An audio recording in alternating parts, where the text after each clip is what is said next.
McCarthy. Take the handoff. And Alec Manis is going to throw a pick. They give it up back. Cora, touchdown, Wolverine. Roman Wilson does it again. Oh, finds some daylight. He got some speed and some blocker. Outside, turns the corner. Blake Corum down the sideline. Looking over the middle. Caught. Touchdown, Wolverine. McCarthy extends the play. Now using legs. McCarthy at first down. Woo! All right, here we go. Ladies and gentlemen, we are back. Was Jim Harbaugh just using Michigan to get to the NFL? What do actual Ohio State fans think of Ryan Day being on the hot seat or not being on the hot seat? Is he on the hot seat? Inquiring minds want to know. We have a fun show tonight because we have a special guest. Buckeyes Battle Cry will be here. Both Pete and Rob are going to be on the show tonight, and we will get to them in just a little bit, so stick around. And if you're in the chat, throw in some questions you might have for those guys. They are big-time Ohio State Buckeye fans, and I'm sure they will love to answer your questions. Welcome to the Big Ten Team Rivalry Show with expert trash talk and unrivaled analysis. Work that into the title. It makes sense. We're not insiders. We're just fans who love to talk about football. This is what we do here. We pick a topic, we give our opinion, and we invite you to give yours. I am your host, Cliff Richardson. I am a professional web developer, amateur woodworker. With me, as always, on his tee is Mac. Mac, how you doing over there? This is good tea. I'm not going to lie. It's Irish breakfast something or another. And picked it up at a store. Very good. And I made some before the show. It's piping hot. It's really good. Breaking news, however, baby Gronk has officially been picked up by Child Protective Services. Nice. Hat tip to whoever it was that posted that on X. I saw your post, thought it was hilarious, and immediately forgot who you were to give you credit. So I'm sorry. Oh, that's going to happen. Mm-hmm. All right, we're going to get moving along here. We have the check down, our catchy new name for some quick hits. You ready for this? I'm ready for this. Here we go. Caitlin Clark, point guard for the Indiana Fever, has a new nickname. Fellow teammate Nalissa Smith gave it to her on a recent Instagram post, and it's a catchy one. Mac, do you have any idea what it is? Buckets? It's Katie. Caitlin Clark's nickname is Katie. And now the Indiana Fever haven't been doing all that well. They did win a game the other night, though. So being the superstitious athletes that athletes are, they've decided on several more nicknames. So for starters, Grace Berger will now be known as Gracie. Kelsey Mitchell will be known as Kelly. Kennedy Carter will be known as Jimmy John. You know, Jimmy Carter, John Kennedy. Okay, that one's a bit of a stretch. I apologize. Unfortunately, Christy Wallace will have to stick with Christy because it's literally impossible to improve on that. Christ? No, that's too close to Christ. Can't do that. Yeah. In other news, Ryan Day showed up at the Muirfield Village Golf Club for the 2024 Memorial Tournament the other day and started yelling at this old gray-haired guy. He later apologized to Jack Nicklaus, saying, "I thought you were Lou Holtz." Nevertheless, hang the banner, because after the tournament, Ryan Day checked their scores, and he did indeed hang 100 on Nicklaus. Which, if you know your golf, that's... Anyway. Yes, please explain the joke.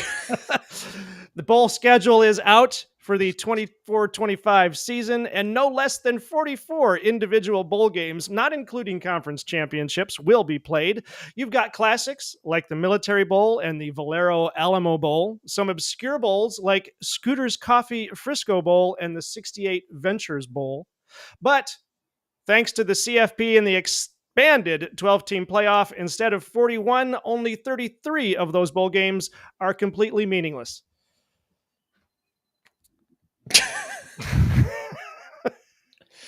I just tried to do so much math in my head and it didn't. I just, boom. Not happening there. What happened there? Help. If you like what you've seen so far, don't forget to smash that like button. Join us in the chat. And as long as you're over there in the chat, scroll slightly to the left and hit the subscribe button. Thank you to everyone who has subscribed already. You are our motivation and inspiration, the wind beneath our wings, if you will. Right, Mac? Sure. Sure. All right, moving on. Hey, we're actually ahead of schedule here. That's not bad. Sweet. Sweet, yeah. We've never been So- ahead of schedule. Never, not once ever. No. We are going to bring on our special guest, Buckeyes Battle Cry. Now, you can't be around the college football YouTube crowd for very long without running into these guys. They are Buckeyes bravely walking into our alcove of the M-Den. Please, I'll make sure I get these guys in the right order. We have Pete, and I put the wrong name in my script here. His name is, we have Peter. Here's Peter. How's it going, everybody? I don't know why, but I wrote down James in my. What's up? How are you guys doing tonight?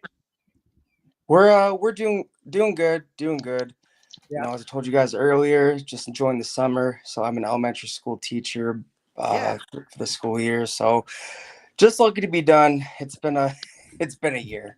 It's been here. Peter, how you doing? Doing well, man. I'm embracing this weather. Like, gonna go to up near Tawas pretty soon. Tawas. You know, it's been nice that since this weather broke, and I'm excited to be here with you guys. I mean, you guys have been just awesome Michigan fans, and obviously seem like great guys as well. So we're excited to discuss the game and the rivalry here tonight on your wonderful channel. Awesome. Thank you very much. Yeah, I love watching you guys' shows too. We are excited to have you guys here. And as you know, if you've seen our other guests, we have what we do is these 3 questions. And I have to apologize now. This is going to be kind of interesting because now that both of you guys have admitted to Mac and I that you're actually from Michigan and not Ohio, Yeah. these questions might be trickier than you'd expect. Interesting. So we all might learn something tonight. Are you guys ready? Yep. Okay, I'll give Fully. the question, and Pete and Rob, just yell out your answer. It doesn't matter who goes first. Question number 1. How many U.S. presidents are from Ohio? Ooh. I know there's at least 2. I'm not sure that there might be 3 though, but I'm gonna lock in my answer for $100. 2. I think there's been 2 presidents. Whoa. Wait a minute. Who I'm promised going him $100? Yeah.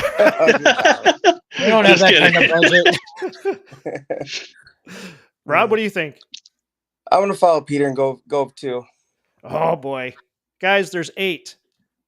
From the state of Ohio? 8 from the state of Ohio. Ohio's nickname is literally the mother of presidents. My goodness gracious. Yeah, you've got William Henry Harrison, Ulysses S. Grant, Rutherford B. Hayes, James Garfield, Benjamin Harrison, who is the grandson of William Henry Harrison, William McKinley, William Howard Taft, and Warren Harding. Wow. Okay. I knew Taft and Garfield, and wow, college was a long time ago, but I took history, and I remember 2, but not 8. Wow. That's a shocker. I know, it's crazy. I didn't even know that. I saw that and I was like, no, that's got to be, they can't be all from that one state. This is why Hey. no one lets me participate in trivia. All right. Ain't winning. Who wants to be a millionaire today? We lost on the first question. Question number 2 ties in another Big Ten school. So here we go. Taking place on the 3rd Thursday after Labor Day each year, what is the name of the harness race for 3-year-old standardbreds hosted at Delaware County Fairgrounds since 1946? You know who knows this? Who? Legendary and despicable Ohio State quarterback Art Schlichter, the better, who took over. Just went to the horse races all the time with Earl Bruce back in the day, and he would know that. Me personally, I sort of watch the Kentucky Derby sometimes, but boy, I don't have the slightest clue. How about you, Rob? I have no idea. No? Again, Okay. I'm not too good on trivia. I didn't know either. I had to look this one up. This one is kind of fun. It's the Little Brown Jug. Well, Really? I'm not Okay. kidding. It's they actually call it the Little Brown Jug. Now, the Michigan-Minnesota Little Brown Yes. Jug dates back to 1903. This is in 1946. So And I don't know. And by the way, that's the best trophy game in all of college football, in my humble opinion. Like It the is fact cool, yeah. that you guys stole the jug, or whoever stole the jug, whether it was Minnesota or Michigan back in the day, and then they fought to get it back. I think that is an epic thing that makes college football so wonderful. So I'm going to try to remember the story here. Pull it from memory. From what I remember from hearing about it, I wasn't there, obviously. Yes, you were. Admit it. Michigan went to Minnesota. And they actually, and this would have been 1903, so this was Yost. So Michigan's head coach was Yost at the time. And actually, he's recorded as saying he didn't trust that Minnesota would give them fresh water to drink. That's right. They picked up their own jug, filled it with water, and then left it behind when they went home. And Minnesota, they called them up and said, "We'd like our jug back." And they said, "You can get it back the next time you come down here and play us." Yeah, come and take it. Oh, wow. Yep. That's a cool story. It's pretty neat. Yeah. It's one of the better trophy stories. All right. You ready for Without question? question. I think you guys will know this one. You ready? Ready. Urban Meyer or Woody Hayes? Man. I have my thoughts on Urban Meyer, and they're not pleasant. I don't think he's a very good human being. I kind of side with Michigan fans on that one. Woody Hayes, he had a temper, but boy, did he care about people. And his slogan was "Win with people." And Woody Hayes is legendary. But if I had to choose any coach, past, present, or future, Jim Tressel would be my favorite for best Ohio State coach. All right, yeah. Yeah. Rob, what were you saying? I mean, both got. I mean, people say Urban Meyer didn't get fired. He got fired. He just he resigned after that domestic. He resigned after that domestic abuse scandal. And then Woody Hayes, we all know what he did. He punched Clemson player in the face. So, but I mean, man, that's a tough one. I'm gonna have to go Urban Meyer. All right. Oh, wow. Urban Meyer. I mean, I do love Jim Tressel is a great coach, but Urban Meyer is like the ultimate motivator. He brought Ohio State to a whole new level, and it has missed a beat since. So yeah. I'm just gonna say I'll give Woody Hayes some credit. I think all of us have wanted to punch a Clemson player in the last 5 years or so. Oh yeah, speak it, Max. Speak it. Just saying.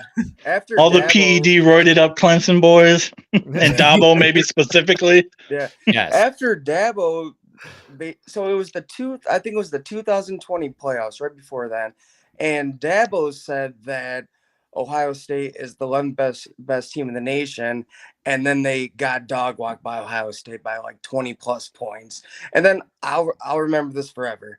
After the game, as Dabo Swinney was walking off the field, you can hear all the Ohio State's fans saying Dabo, like basically heckling him because you know what, you called us the number 11 team in the nation, and look what happened. Mm-hmm.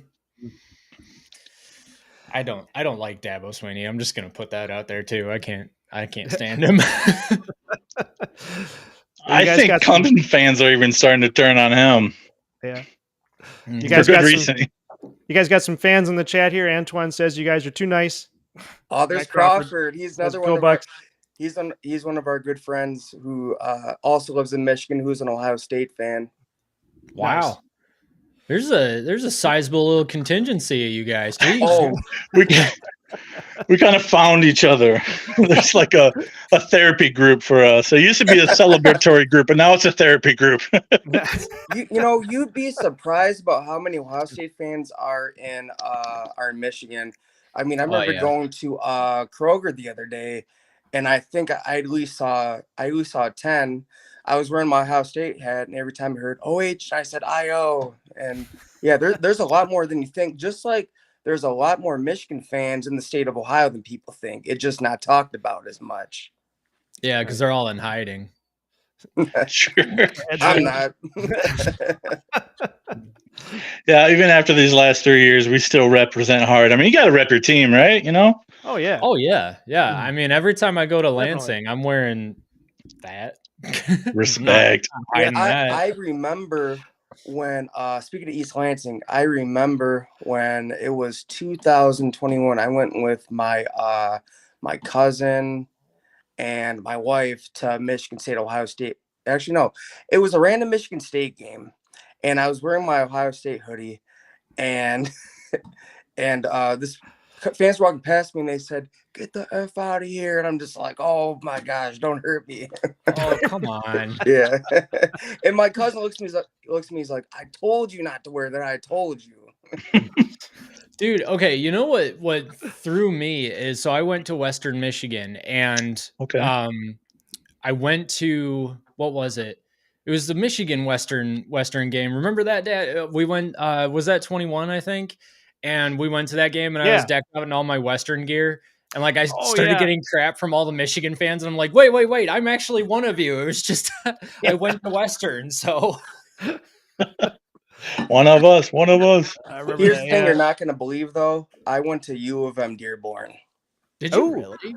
Yeah, I did. Dang. I went to U You of M guys are Dearborn. mystery wrapped in an enigma, man. I don't get it. And then Without question. Mhm.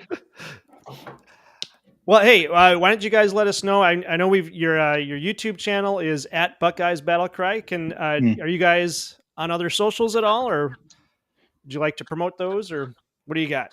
Yeah, I'm on TikTok. It's Buckeye Rob 13. All right.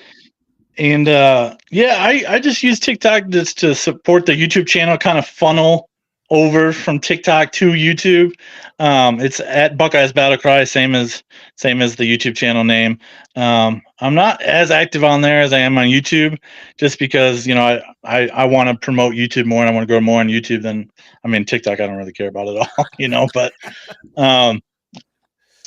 yeah, we're over there, and but yeah, I did want to explain why I'm a Buckeye fan. It's a little kind of an interesting story, like obviously.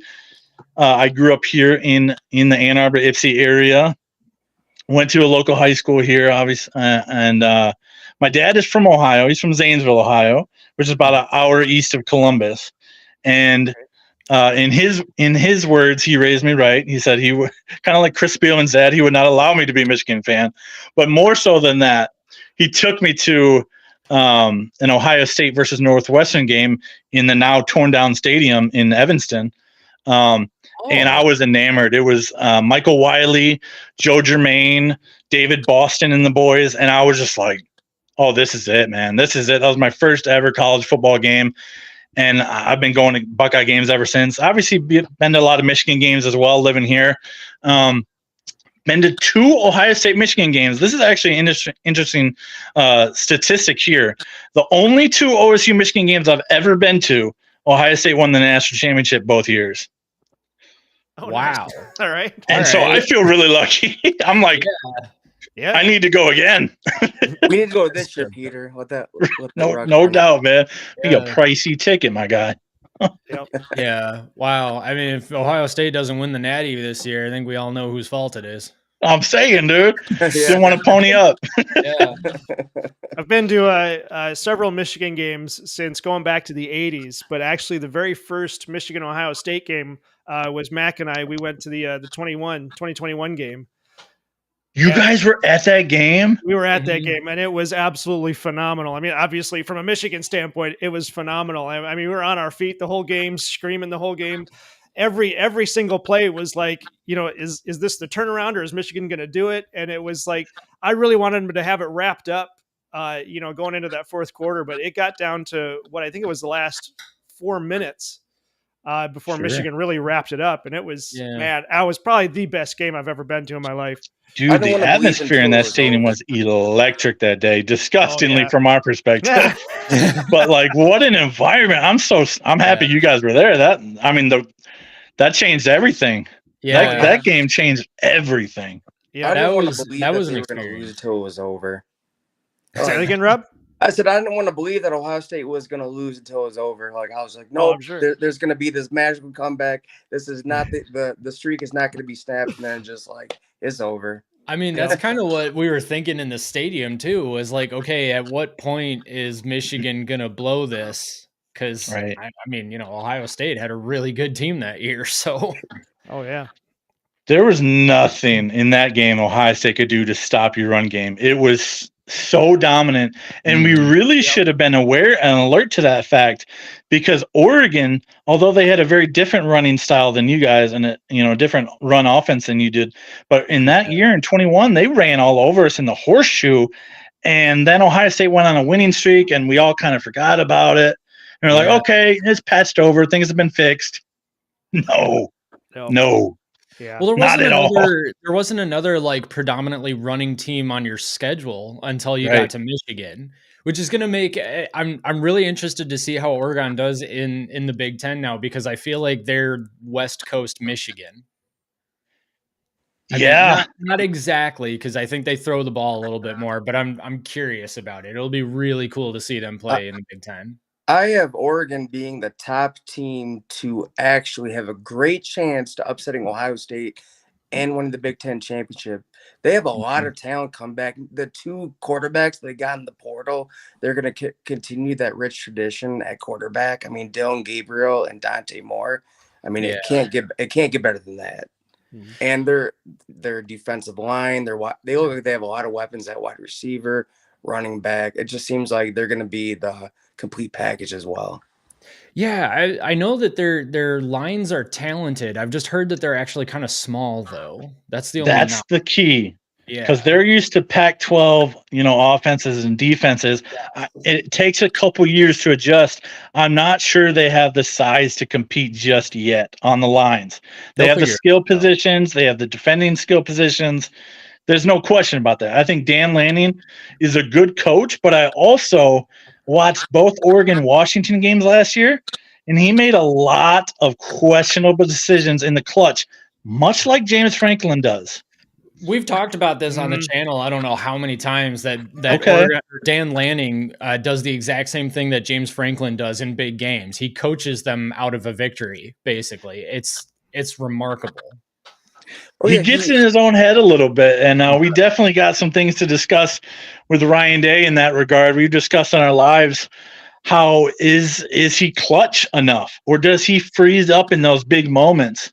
Yeah. And kind of the consensus that at least I've come to is that might just be kind of who he is. Now, he can grow and learn and develop, and I think he brought in Chip Kelly to kind of alleviate some of the the play calling decisions in those third and shorts and fourth and short moments. Mm-hmm. But sometimes, specifically in the Georgia game in 22 in the playoffs, he got them down to the 35-yard line or 30-yard line with about 30 seconds left and completely flubbed it up. Like, we were there. Obviously, you guys remember the shanked field goal, and he needed 5 more yards because we knew our kicker wasn't all that great that year, and we couldn't get those 5 yards. I felt terrible for Noah Ruggles after that. I mean, not going to lie, I was happy Ohio State lost, but sure. Geez, I mean, Noah Ruggles, that had to just kill a part of his soul. Like, that sucked. Here's the thing. I blame Ryan Day for that loss. I really do, and here's why. CJ Stroud just ran it about 30, 40 yards. What was it, all the way down to the 40-yard line? Mm-hmm. And there's about 30 seconds left on the clock, and you have the best quarterback in all of college football. I mean, he's proven in the NFL. And you decide to just play safe and run it. You got 30 seconds left on the clock. And that wide receiver core, you decide to run it, just get a little bit closer. If you would have passed more and got to about the 30, 20-yard line, that would have been automatic. But again, here's Ryan Day, the big moment. He shrinks in those big moments. He does not show up. It's like, it's like he lives inside his head. He psychs himself out and makes just big mistakes in crucial moments. Yeah, and we'll talk about Ryan Day a little bit more in a minute, but I wanted to, real quick, before we move on, I wanted to get to Antoine's message. Which one? The Oregon is not Michigan at all. Yeah. All right. Okay. So Oregon is not Michigan at all. Oregon is closer to Ohio State in play style. And I think Oregon will struggle with that little bitty pack offensive line and their defense. I have a bunch of midgets. Okay. I get what you're saying. Antoine firing shots tonight. Yeah, geez. Antoine, I get you. You're totally right. What I meant by Oregon being the West Coast Michigan is that Oregon, I think, is very balanced in terms of running and passing. And obviously, Michigan really likes to run a lot more than they pass. Oregon that particular year had, what was his name? Vedral? Something Vedral. He was a phenomenal Noah Vedral. Yeah, he was a phenomenal running back. I feel like if I remember correctly, they used him on the edges quite a bit. They really like to attack those edges. Michigan, I don't think really likes to attack the edges very much. They like to just kind of ram the ball down your throat and see where they get. So I get what you're saying, Antoine, and you're right. But what I meant is that they're really balanced and they like to run when they can. Yeah, they definitely run like more of a power spread where you guys are more smash mouth. But I definitely do agree with Antoine's point. They are very good at the skill positions, and obviously, as Rob mentioned, at quarterback with Moore and Gabriel, Right. they are built a little bit like Ohio State, except Ohio State has hog mollies on the O line. They just are good at pass protection. They're just atrocious at run blocking. Yeah, I'll be interested to see if they got better this year. But anyway, Fire Justin Fry. Justin Fry. Oh yeah, they did bring in Justin Fry, didn't they? They need to fire Justin Fry. They Oh, need to. He's the offensive line really? coach. I just said, Yeah. hey, you got to fire him. He actually didn't get any type of raise or extension, so this is it. Oh, okay. Yeah, it's a make it or break it year for him, to be honest. I don't know. I feel like last year probably should have been it.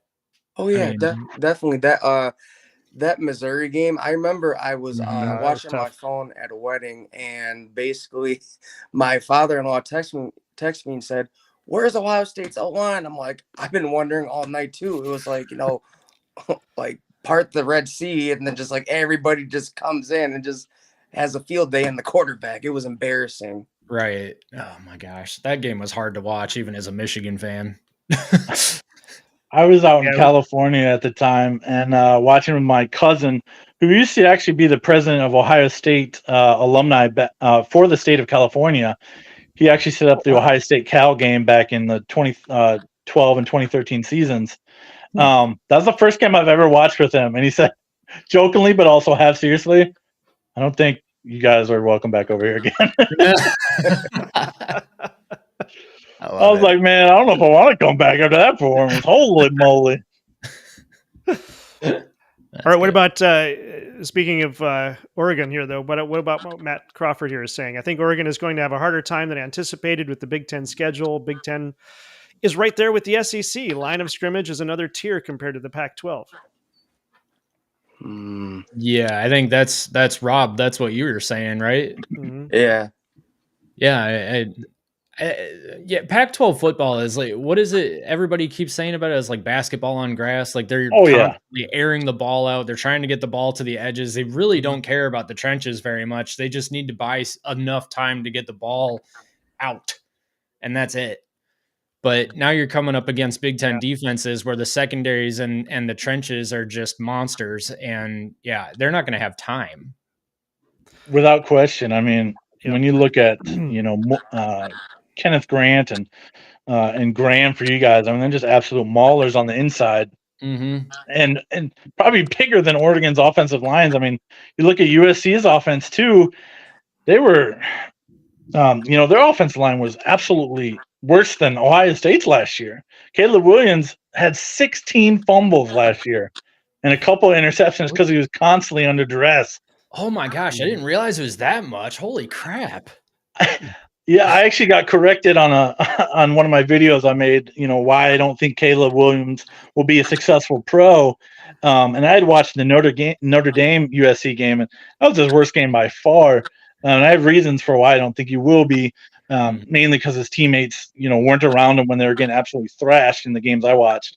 But yeah, he had 16 fumbles. I thought it was more interceptions because he threw 3 in that game. But yeah, he had 16 over the course of a season. That's outrageous. That's insane. The Pac-12 is arena football. I mean, in a way, I'd have to agree. I mean, offense is electric. They put up a lot of points each game, but it's like a Mickey Mouse defense. Mm-hmm. Yeah, that's a good way of putting it. Yeah. Of course, now it's the Pac-2, right? So sad. That breaks my heart. Pac-2. The Pac-12 officially died today at, what was it, 12:30 or so. Oh, really? Somebody, whatever baseball team got eliminated from the College World Series tournament that they played. Was it Oregon State? I don't know. That sounds right, but I don't know. I don't pay attention to baseball. Sure. But yeah, so it was Reddit CFB posted on Twitter, like officially the end of the Pac-12, RIP, time of death, 12:30 p.m. Oh, geez. Yeah. Well, the regionalism of the sport, unfortunately, has really gone, man. It really does break my heart because, the old-timey Rose Bowl, Pac-12 Big Ten matchup was such a, everybody looked forward to that game. Obviously, it meant more in different eras, pre-BCS. It meant even more, and the BCS devalued a little bit, and then the CFP devalued the Rose Bowl even more because you didn't always get the Big Ten Pac-12 matchup. But the thing is, I'm sad to admit this, but, you do kind of have to adjust to the times and accept the reality because they ain't putting it back.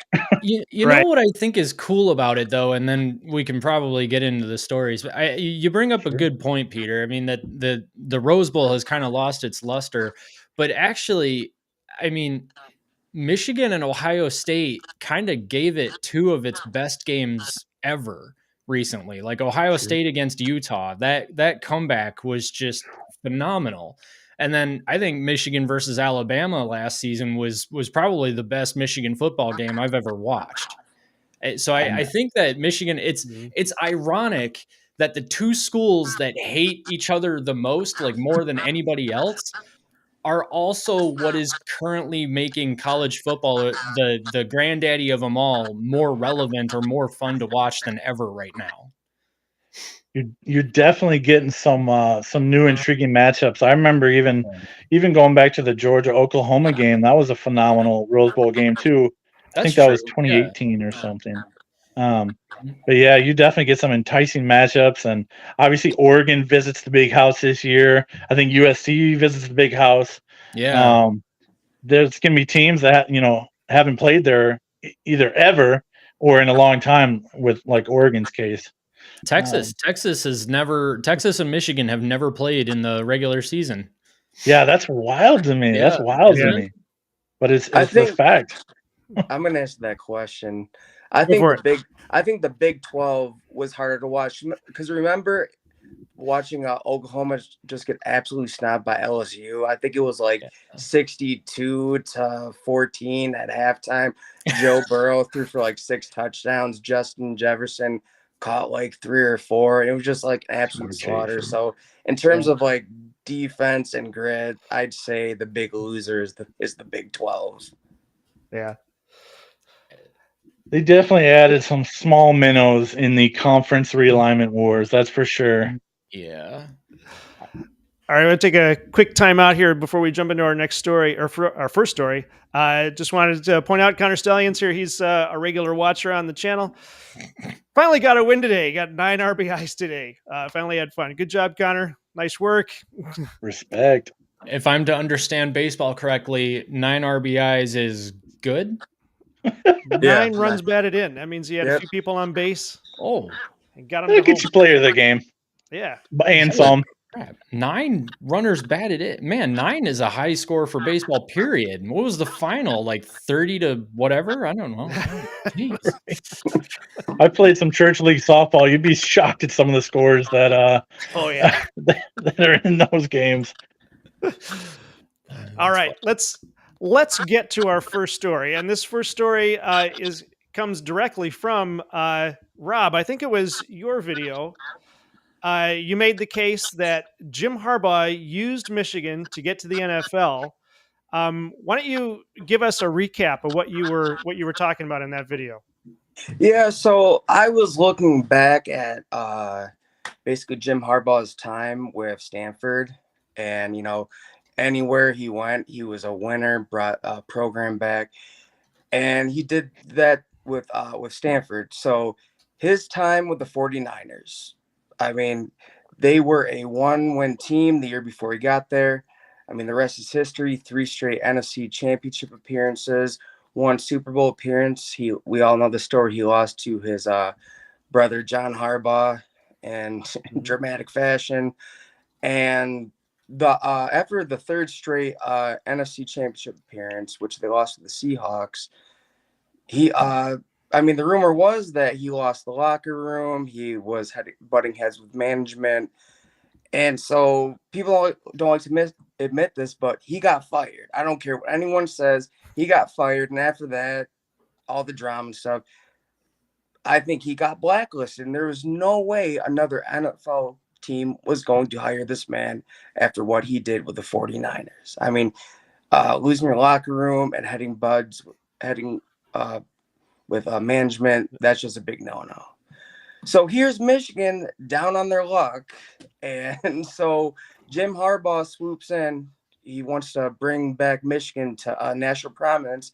And he does just that. But in the back of his mind, he wants to return to the NFL. But he needs to complete the project, and he did, and now he's back in the NFL. So to me, I feel like he just took the Michigan job to get back to the NFL for those reasons. He never wanted to be there for the long run. I mean, and he was quoted, this was his quote, "Winning a national championship is nice, but there's nothing like hoisting that Lombardi trophy." So he's got another shot, but he used, he is Michigan's son, so he used Michigan to get back there. All right. So now, okay. So I saw your video, and I think my response to it was that if Harbaugh used Michigan to get to the NFL, he left us with 3 Big Ten championships, 3 straight wins over Ohio State, a national championship, a restored program. And if that's the case, then I'm okay with him using Michigan. But now I want to flip it over to Mac, though, because I think actually you make an excellent point about the 49ers, because from what I remember what happened to him at the 49ers, he was butting heads with management constantly. He did well with the Chargers when he played for the Chargers. But yeah, I think you're right. There was a lot of conflict between him and the management of the 49ers, and that's part of the reason he went back to college. But Mac, I think you had some thoughts on this. What were they? Well, I guess if Jim Harbaugh used Michigan to get back to the NFL, then it kind of worked out. That worked out for both parties. Yeah, for sure. Yeah. I don't know. I mean, I think that I don't know that he used Michigan as much as he was able to complete the mission at the college level.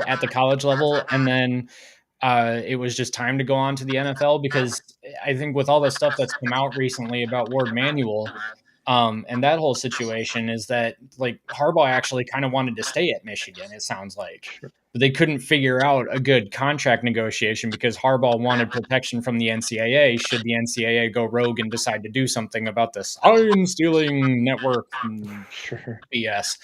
So I think Harbaugh's probably fine with having left Michigan where he's leaving it and getting a shot at the Lombardi Trophy, because like he said, he's getting old, he's running out of time. And I think that Lombardi Trophy is probably that goal that he's always wanted ever since he lost to his brother in the Super Bowl. So, whatever. I mean, whatever the case was, it worked out for Michigan, and Harbaugh's back in the NFL and can go for the Lombardi. So, I mean, Peter, like you said, it worked out for everybody. So who cares? Yeah, right. No, in the end, it certainly did. I think, him and Ward, Jim's kind of a weird personality. He can be a little bit grating, to some people. And I think they definitely butted heads as well. I don't know how he would have felt had he not restored the program. Like say the last 3 years didn't happen.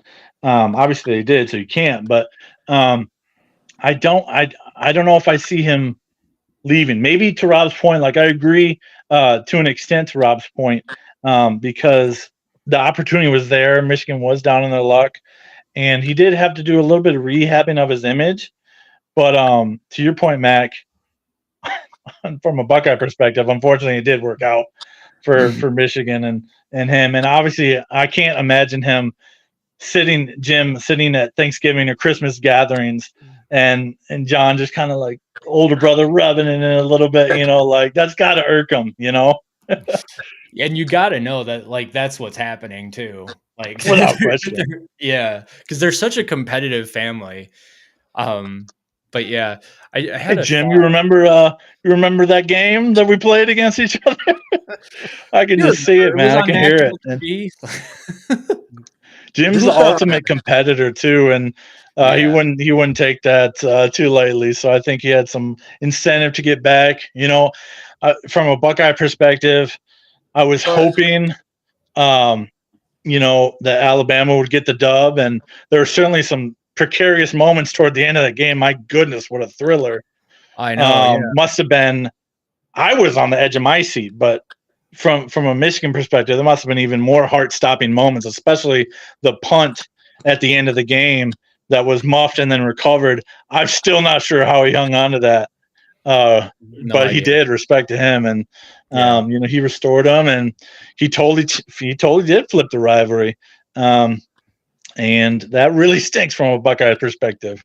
Well, it's interesting because I don't know that, like, and I mean, every single offseason starting in 2015, the media was running the story. Oh, Jim Harbaugh is going to go back to the NFL. He's already getting NFL offers and stuff like that. Sure. I don't think anything actually was serious until 2021. Like, he wasn't interviewing with anybody until 21 after he had beaten Ohio State finally and actually started to prove that Michigan was legitimately back, because up to that point, Michigan was 9-3, 10-2 at best. Right. So he hadn't really done anything. I mean, he destroyed Florida in the Citrus Bowl, but Florida sucks. Who cares? So he hasn't actually proven anything until 2021, and then he actually starts interviewing. So I mean, he was never going to leave until 2021 because there was no reason for him to. He hadn't done anything yet. Yeah, there wasn't enough pull from NFL coaches to actually be interested in hiring him again, because his on-field performances had slipped, in all honesty. And I think in that 21 interview offseason, 22 interviews on the offseason, there was like a little bit more of, okay, continue to prove it though.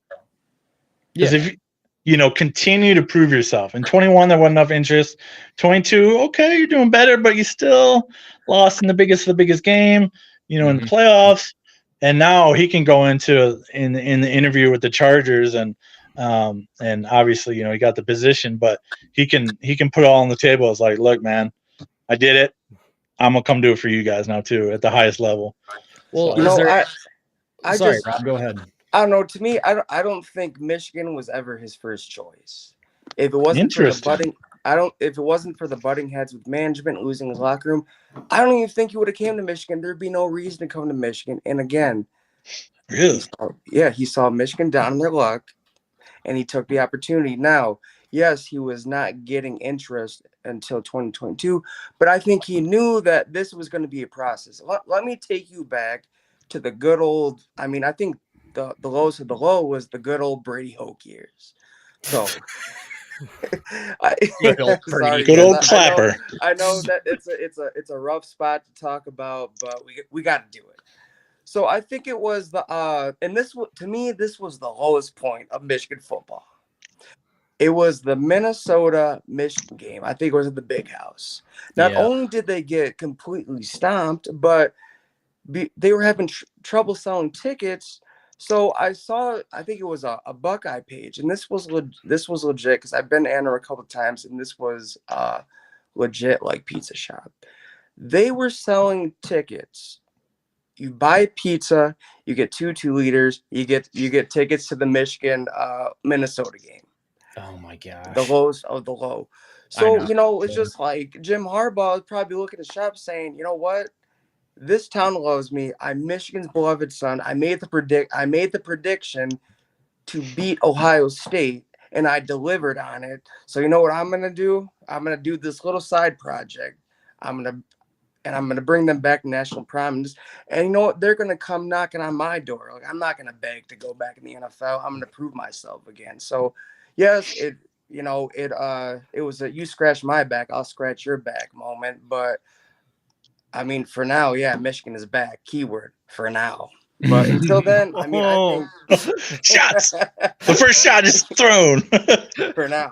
But I mean, until then, yeah. I mean, kudos to Jim Harbaugh. I mean, I was hating on him the entire time. I was in chat saying there is no way that Michigan is going to win the national championship with a running game only, and they proved me wrong. So kudos to him. But kudos to him also to carrying out his plan. He's back to where he wants to be.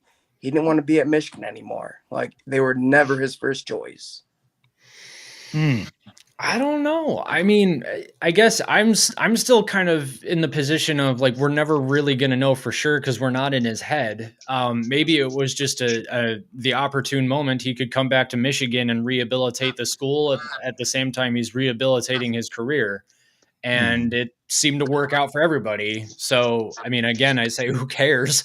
But also, we'll never actually know. I mean, maybe because Harbaugh did get into a little bit of a tiff with the running back, Mike Hart, actually got into a bit of a tiff with Mike Hart over academic standards at Michigan at one point. Oh, I remember that quote when he was still at Stanford. Yeah. Yeah. And so I maybe it's possible at one point Harbaugh thought he was better than to have to come back to the college ranks. I don't know. But in the end, I mean, it sounded like just from what's been coming out over the last month that Harbaugh wanted to stay this year. Whether or not that's true doesn't really matter either. He's in the NFL now, and he's got a chance to win the Lombardi, and good for him. Everybody's happy in the end, whether or not he used to. Yeah. For now, Michigan is happy, but let me tell you something. We'll get to that later. We'll get to that. I like it. Oh man. A couple of good chats here. Roy Messer says Harbaugh loves the NFL, but he loves Michigan football as well, and the 49ers and Michigan benefited by having him at the helm. I think the 49ers had to do it over again. They probably would fire the GM. I don't know about that. I mean, Yeah. The 49ers are doing well with Shanahan.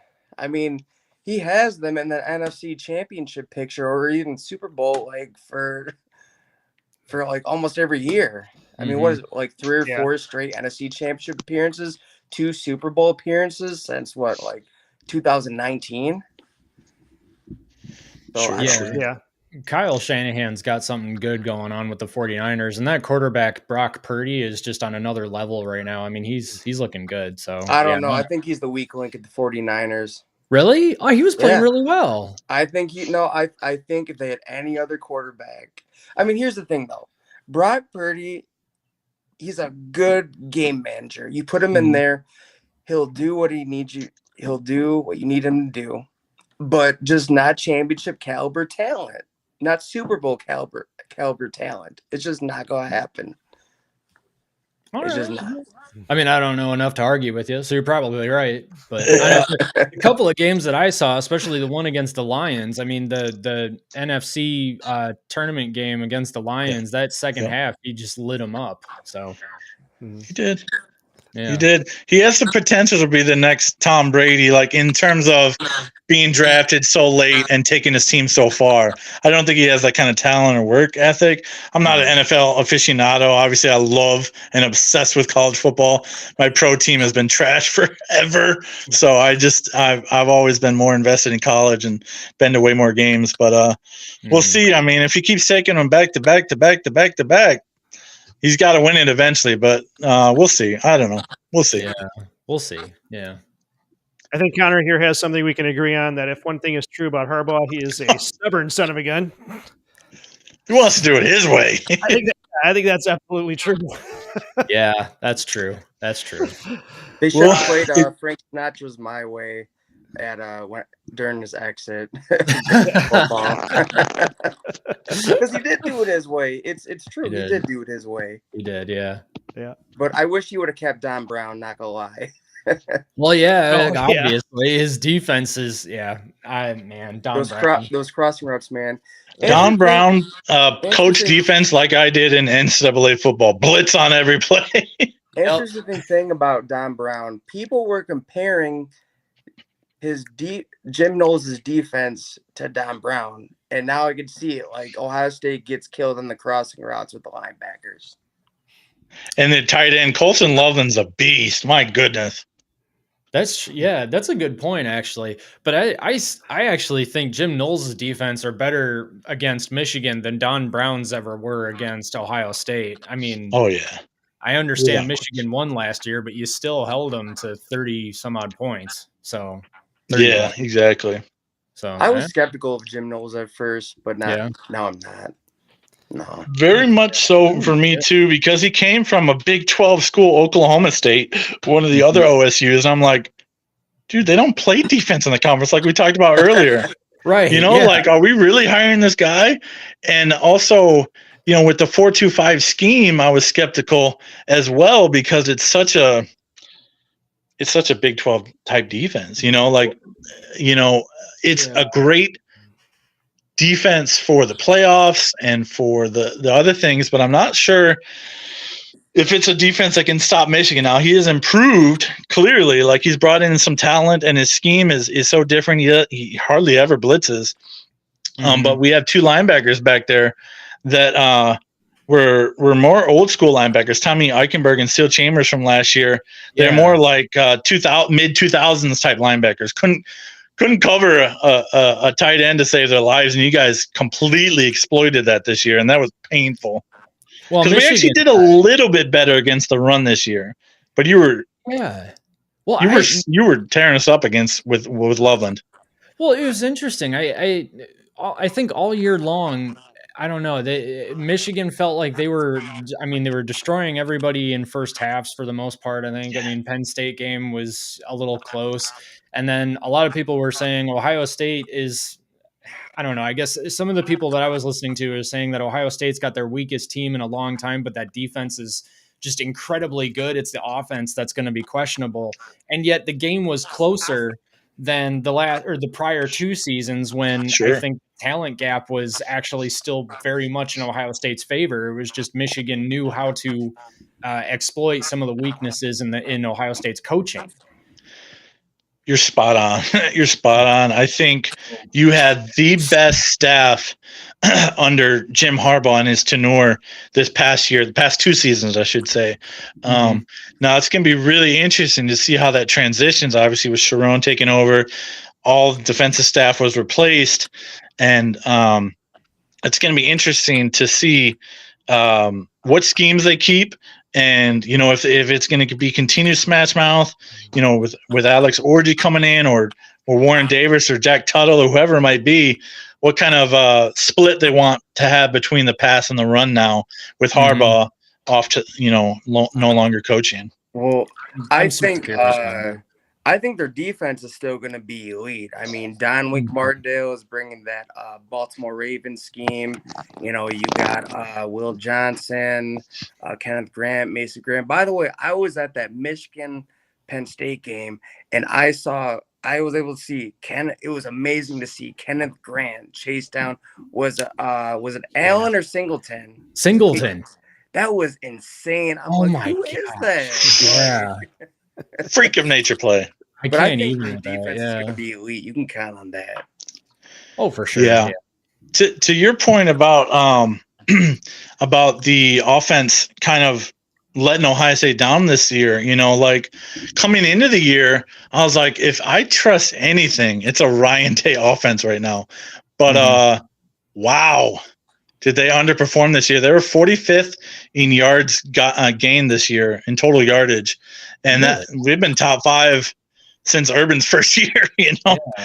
And so I have some theories about that that perhaps we can transition to in a little bit. But yeah, I know your defense is going to be elite for sure. Yeah, we are going to get to the Ryan Day being on the hot seat thing too, because would like your thoughts on that. Real quick though, I'm kind of keeping an eye on the chat here, and Dad, I don't know if you saw what was going on. Yeah, I'm seeing it. All right. What we got? We don't block anyone on this channel. We believe in the First Amendment. We are free speech. Actually, I shouldn't even say that we're free speech absolutists, but we like free speech.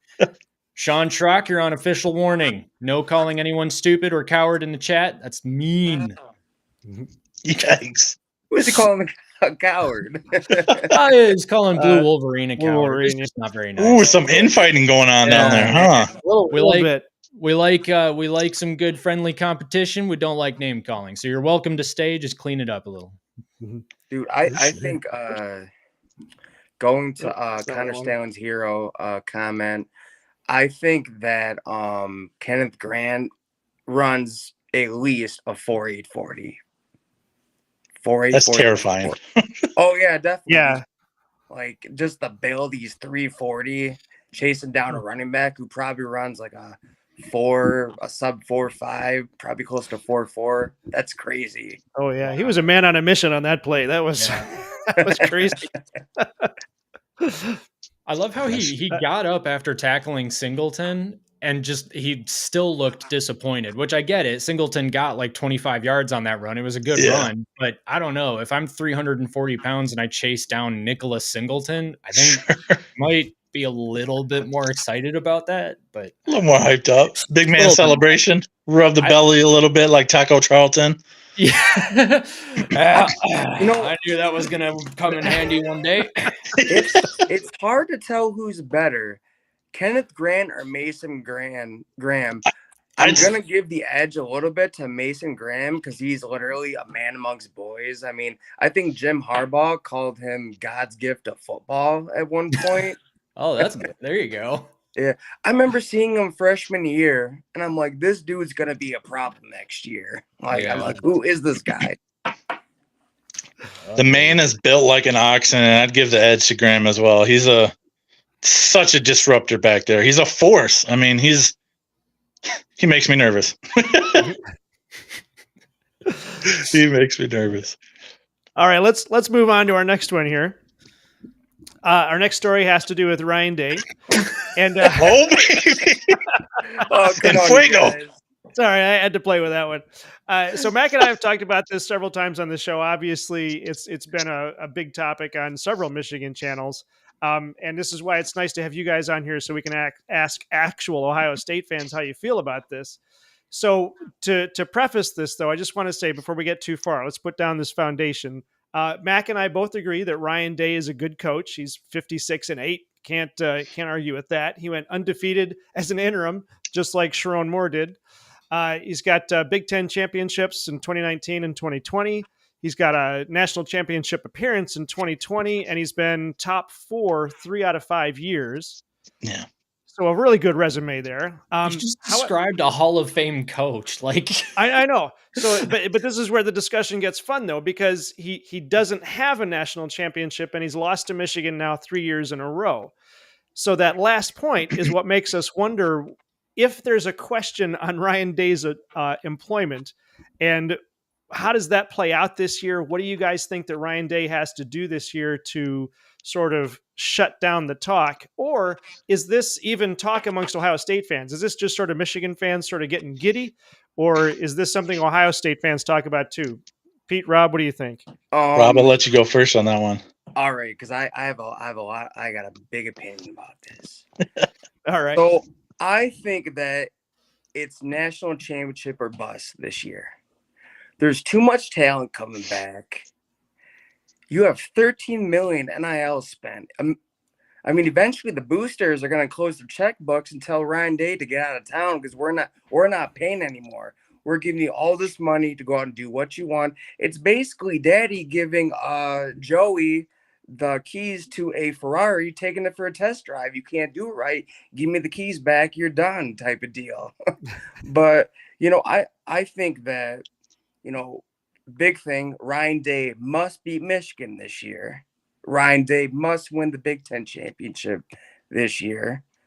Let's say they lose to Oregon or Penn State, that could be forgiven.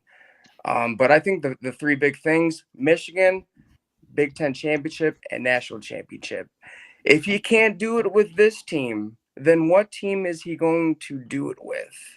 I mean, I said the same thing about Jim Harbaugh this year. If Jim Harbaugh can't win the national championship with the team that's coming back, when is he going to win the national championship? The stakes are high this year. I mean, if anything, like if he does not produce, then I don't think he should be fired. But I mean, something's got to happen. I mean, you can't keep just switching coaches and blaming someone else. I mean, clearly, like you have Brian Hartline, who's bringing elite talent at wide receiver. You have Tim Walton, who's been off the charts for the cornerbacks. James Laurinaitis seems like he's doing work on the recruiting trail. I mean, I would say fire Justin Fry, but you can't keep just like blaming other coaches and, firing staff. Eventually, you're going to have to look at the man who's at the head of the table. And so eventually, I think that like he will get fired if he's produced, but that's where I'm conflicted with it. Not trying to go down a rabbit hole or anything. This is where I'm conflicted with it. Who's out there that's better?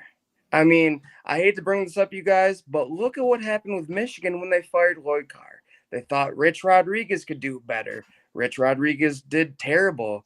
Then they thought Brady Hoke could do better, but Brady Hoke was just absolutely terrible. That's what I'm afraid of, is that Ryan Day gets fired.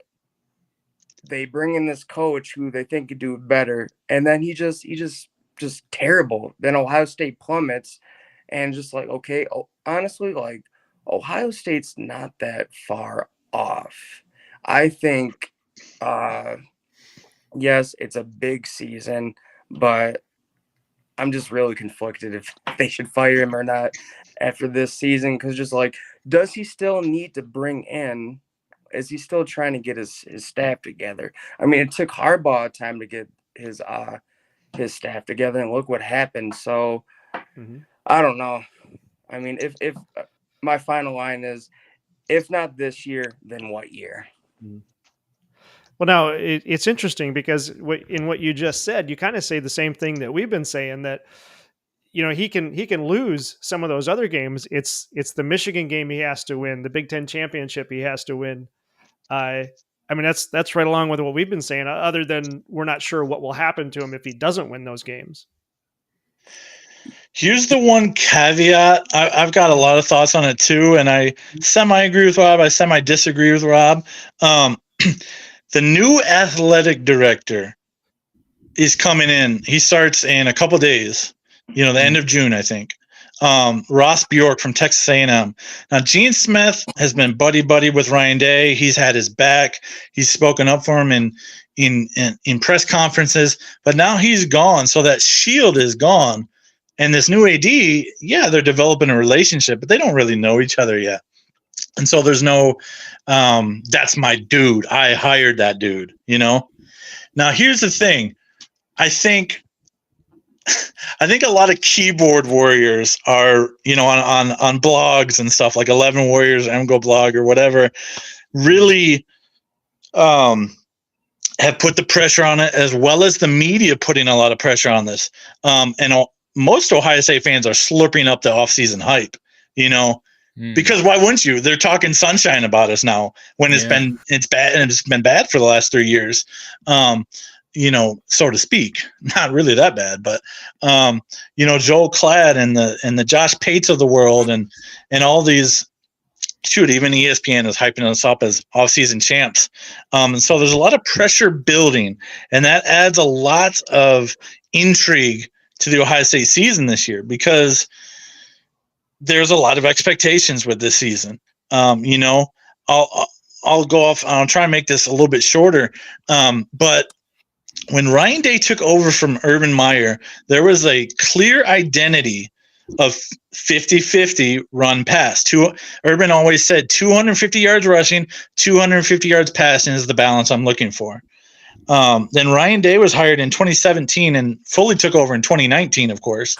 And slowly but surely, the offensive line recruits that used to come under Tressel and Meyer have eroded. And defensive line has still been good, but not elite. And my theory is that the further we've gotten away from Urban, is that our trench play has really deteriorated in terms of the run game. Because Urban, it was a very different style running game than what Michigan run and has always run. But it was a very powerful, in your face, what's coming, try and stop it. And we had the offensive line to be able to do that, just like Michigan did the last 3 years. We really struggle in third and fourth and short the last 2 years specifically. J.K. Dobbins ran for 2,000 yards in 2019, Ryan Day's first year. What happened? Well, the O-line recruiting had fell off a cliff. And we cannot push anybody around now. And we've had tremendous pass protection, tremendous, except for the bowl game, obviously. And another thing I want to bring up is that, his scheme is so different.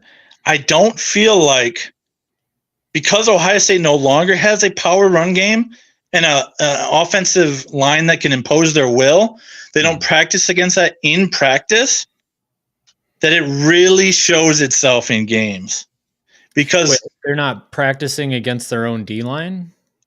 No, I'm saying, sorry, that was confusing. My bad. Because Ohio State doesn't have a power run game in practice, where they would have been able to, in years past, practice against an elite run game. Yeah. They no longer are prepared for an elite run game. Okay, I see what you're saying. Yeah. Yeah. And so it really has showed its head in these big matchups. Ryan Day does not lose the game he's not supposed to lose. He takes care of every opponent that's of lesser talent. Mm-hmm. Urban Meyer was dropping those Iowas and those Purdue's, but he won the big games, right? He was 7-0 versus Michigan, Right. But I really think that because our offensive line is deteriorated, it really has shown up in those big games, and we don't have an elite power game. Now we have Judkins and Travion Henderson, but if they're not opening up holes, I honestly do see a lot of the same problems transpiring in the Michigan game this year. I think that, and I'm gonna make a bold prediction. Ryan Day not firing Justin Fry will be his downfall. It will be. Ooh. I mean, Okay. So the word I'm hearing out of Columbus, just from reading articles and stuff, is that just like not one starter has been named for the offensive line. And I mean, like, after that just horrendous display of the offensive line during the Missouri game, it just seems like we're heading that direction again. I mean, it seems not only recruiting with Justin Fry is terrible, but production and preparation is the worst it's been since I can remember with Ohio State. I mean, going to Peter's point, you look at Trussell and Meyer. Look at how many of those NFL linemen.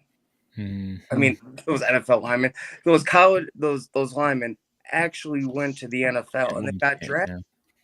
Mm-hmm. I mean, it's night and day. It's not Ohio State football. And I think that Ryan Day, like, he needs to fire Justin Fry. I don't know why Chip Kelly was in Ryan Day's ear, like, oh yeah, hire my boy Justin Fry, let him come to Columbus, he'll do good things. Fire Coach Stud. Fire Coach Stud. And just like, no, like, Justin Fry is, I mean, so Peter, who is that offensive lineman who is a 5-star, who's showing some interest coming to Columbus? Yeah, it's a 5-star offensive lineman, Sanders, I think, right? Sanders. If he is not able to get Sanders, I think this would be like the 5th or 6th 5-star lineman who has been interested in Ohio State but just couldn't close the deal. It's time for him to go. But again, I'm going to go back to the main point. Justin Fry will be Ryan Day's downfall. Interesting. Okay. Sorry, go ahead, Peter. I guess I never really made like a clear stance on Ryan Day, his fate. I kind of introduced it. There's a lot of pressure, but I would say this is my hope for this season, my expectation. He needs to beat Michigan. He needs to win the Big Ten championship, and he needs to make a run It needs to be at least a Final Four to me. I would say a national championship appearance, but now in the 12-team playoff, that's slightly greedy. But I think if he takes care of those two things with his record and his previous resume, it would be very hard to hire someone to look at Ryan Day's record and say, yeah, I want to follow that, because if he could make it at whatever he'll be at the end of this season, 60, 69 and 9 or whatever, I predicted him to go 11-1. How can I exceed those expectations? Like, nobody wants to be the guy that follows the guy. And if you have that kind of a record and you're getting fired, like, learn from Nebraska and learn from Michigan's patience. Nebraska fired Bo Pelini, and they've been a dumpster fire ever since. Right. I just see it's almost a requirement to beat Michigan and win the Big Ten championship this year. But I'd be very hard pressed to let him go. But like I said, that caveat of the new athletic director coming in, and that's a big factor in this that not a lot of people I see talking about. So yeah. So this is going to sound a little weird. Are you guys Harry Potter fans at all? I've watched it every now and then. Not so much me. Okay. So it's the prophecy in Harry Potter is neither can exist while the other one survives, obviously referring to Harry Potter and Voldemort. And that's what I'm thinking right now, is that Ohio State kind of has this mentality of like, wait, Michigan's back? That's not okay. You're fired. If you're the coach at Ohio State right now while Michigan is having success, then you're done. So neither can exist while the other survives. Well, Michigan doesn't really have that mentality, and that's why they hung on to Harbaugh for as long as they did, and Harbaugh obviously delivered. Yeah. I guess I will never get past the fact that a coach with a 58 bajillion win mark with single digits in the losses after 5 years is on the hot seat. I can't even fathom that, because we're entering an era of college football where college football is starting to look a lot more like professional football. And could you imagine for a second if the Lions lost to the Packers once in a season? They beat them the other time, but they lost to the Packers once in the season. But they had a really good season otherwise. They went 16-1, and their only loss was to the Packers. Dan Campbell's fired, though. Why? Because he lost to the Packers. Dude went 16-1. They're the 1 seed in the NFC. They're hosting a playoff game. Like, they're probably Super Bowl favorites at that point. But no, he's out. And college football is entering that same sort of era where it's looking a lot like the NFL. And actually, with the expanded playoff, I think we're at about 16, 17 games a season potentially. So here's the thing, though. Those 3 times he lost to Michigan, 2 out of those 3 times it cost them a spot in the college football playoff. It won't this time. So I think that's why it's been so high. That's why it's been just like, what's going on with Ryan Day? We need to get. There's just been this panic. But now I think that there's the playoff. The playoffs are expanded. Yes, we'll need to beat Michigan, but I think that game there will be less significance because of that. Like, so it won't be as like much of a pressure cooker situation. Right. Well, that's the intriguing thing about this particular season, I think, is that we're entering a point where the game does not have the luster it usually has. And so the pressure is probably not as there's probably not as much pressure as there normally would be, but that's kind of the experiment that we're going to see play out, isn't it? Like if Ryan Day loses the Michigan game this year, but then makes a run in the playoffs, is his job safe? Well, so if that happens and he comes back next year, Ohio State doesn't fire him, then Ohio State at that point is basically admitting that the rivalry doesn't mean that much anymore in the new era of college football, because it doesn't. Sure. It wouldn't. There are too many games. There are too many other games on the schedule that determine how your season's going to play out. At that point, the rivalry wouldn't mean that much. I just think that we're the Ohio State fan base, and I can admit this, we're spoiled, we're entitled. Want it all. We're coming for it all. Hey, wait a minute. We're the arrogant fan base. You can't take this. Hang on a second. We're the arrogant champions. I don't understand.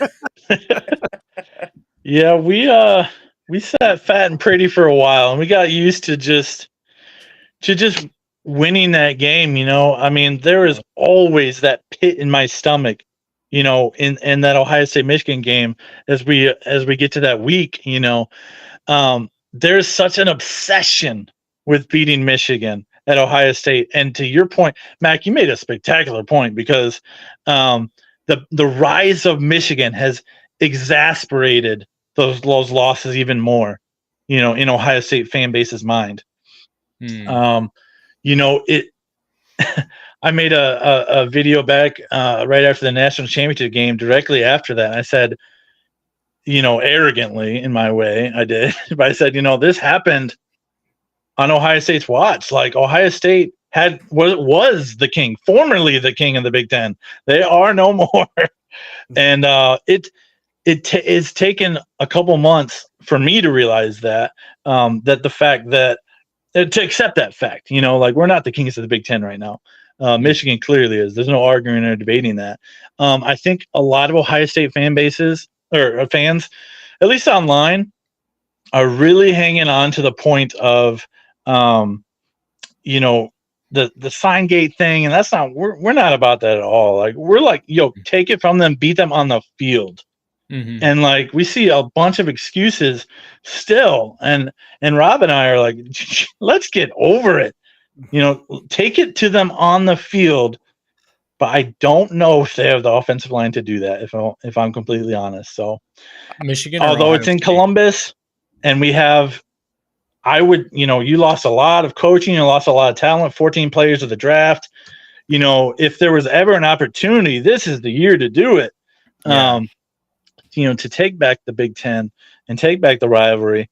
I just have my doubts a little bit. I do have my doubts because of Ryan Day's scheme, more so than anything else. I feel like, and I've seen this before, and I thought this myself.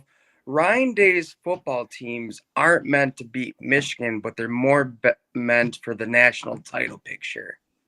Like, and this is a perfect opportunity for that. Now that the playoffs are expanded, I think there's a possibility that we see that maybe they do lose to Michigan, they do make the playoffs, but I think that if anything they'll make the deep run in the playoffs due to Ryan's scheme. I think Ryan Day wanted to build this scheme in order to keep up with being able to compete against SEC defenses, and we saw that in the 2022 Georgia Ohio State game. I mean that was a really good defense, almost as good as the 2021 Georgia. But yeah, I think Ryan Day's scheme is meant for the national title picture, not the Big Ten picture. I do think it's interesting that I mean, because it seems like if Ohio State doesn't have like the regular season that they're really hoping for, they still do well in the playoffs. So, sure. Rob, I think you're exactly right, and I wonder if it's because most teams around the country aren't putting as much of a emphasis on their lines as much as they are in the speed of how they play the game. Because Ohio State plays fast. Like I remember when CJ Stroud got the ball, it didn't take him very long to throw it. I mean, he usually found somebody and he found them quick. So I wonder if it's something like that. But that actually kind of makes, not to toot the Michigan horn too much, but that kind of makes Michigan's national championship all the more impressive, is the fact that they had a defense and an offensive line that told the rest of the nation, including Nick Saban's Alabama team, like, no, you're going to play the way we want you to, and you're going to like it. And credit to Ohio State. Ohio State held Michigan to a closer game than even Alabama did, because Alabama lost by a full 7 points, and Ohio State only lost by 6. So it's intriguing. It's really intriguing. I guess when it comes down to it, I don't understand why Ryan Day would be on the hot seat, but I'm not an Ohio State fan. So sure. It again, we're entitled, we're spoiled. It's ridiculous. It's ridiculous. When it seems like that there's no hope for Michigan, the rivalry, and then one day you wake up and you're like, wait a minute. What do you mean? What do you mean what do you mean Michigan won? What do you mean Michigan beat Ohio State? Okay, it's an anomaly. Oh wait, we just lost 2 years in a row. It could still be an anomaly. Oh man, we lost 3 years in a row. It seems like the rivalry has shifted. So I mean, after like I mean, that was an impressive run by Ohio State in terms of the game. I mean, from Tressel to Meyer, then Mhm. today. I mean, what, like before 2021, they lost like 3 or 4 times to Michigan. I mean, that's a really impressive run. And then Yeah. all of a sudden, you're looking at in this in the 2020s, you're looking to be down 3-0 because I mean we all know what happened during the COVID season where Michigan they had to cancel the game and then the next a spirited practice. Yeah. That's true. I'm glad that Michigan. If Michigan chickened out, that's fine. I did not want to watch that game. Well, that He season might have was been just, able to hang 75 in that one, but maybe not 100. Yeah. the 2020 season was just such a disaster, and not even just because of whether or not Harbaugh chickened out or not. It was the Big Ten. Every week it was, oh, you can play, no, you can't play, oh, you can play, no, you can't play, you can have Yeah. fans, no, you can't have any Right. fans. That was just such a mess. You didn't see that in the SEC, but one Right. last point about the Yeah. game I want to make is 22 consecutive years, the team that runs the football the best, has the most rushing yards in the Ohio State Michigan game, that team comes out victorious. Yeah. And Ohio State has, although they did better in the 23 game than in the past 2 years running the football, they lost the battle again. And that, in that game specifically, that is what determines the outcome. In the playoffs, to Rob's point, it is a little bit different because styles are so different. But in the Ohio State Michigan game, the battle always has been and always will be won in the trenches. I mean, look Mhm. Yeah. the team with the most rushing yards has won the game. Yes. Yep, 22 years in a row. Yeah, that's crazy. That's a crazy stat. I mean, if you were looking for what is it called, the lock stat or the lock something or another, whatever. I mean, that's it right there, and that goes to show you how important the trenches are. And this is what I've said all off season long is like Ryan Day keeps bringing in Maserati Marvs and all It's sorts of frustrating. like firepower on the sides and stuff like that, but he's not bringing in any linemen. And I Yeah, don't they're bringing in understand the skill players. And even this offseason, outside of Seth McLaughlin, who can't snap the ball, the offensive line wasn't addressed. right. Yeah. Like we brought in Caleb Downs, and that gets Ohio State fans excited, but it's like he hasn't learned his lesson yet, Ryan Day hasn't. He didn't address the offensive line in the offseason.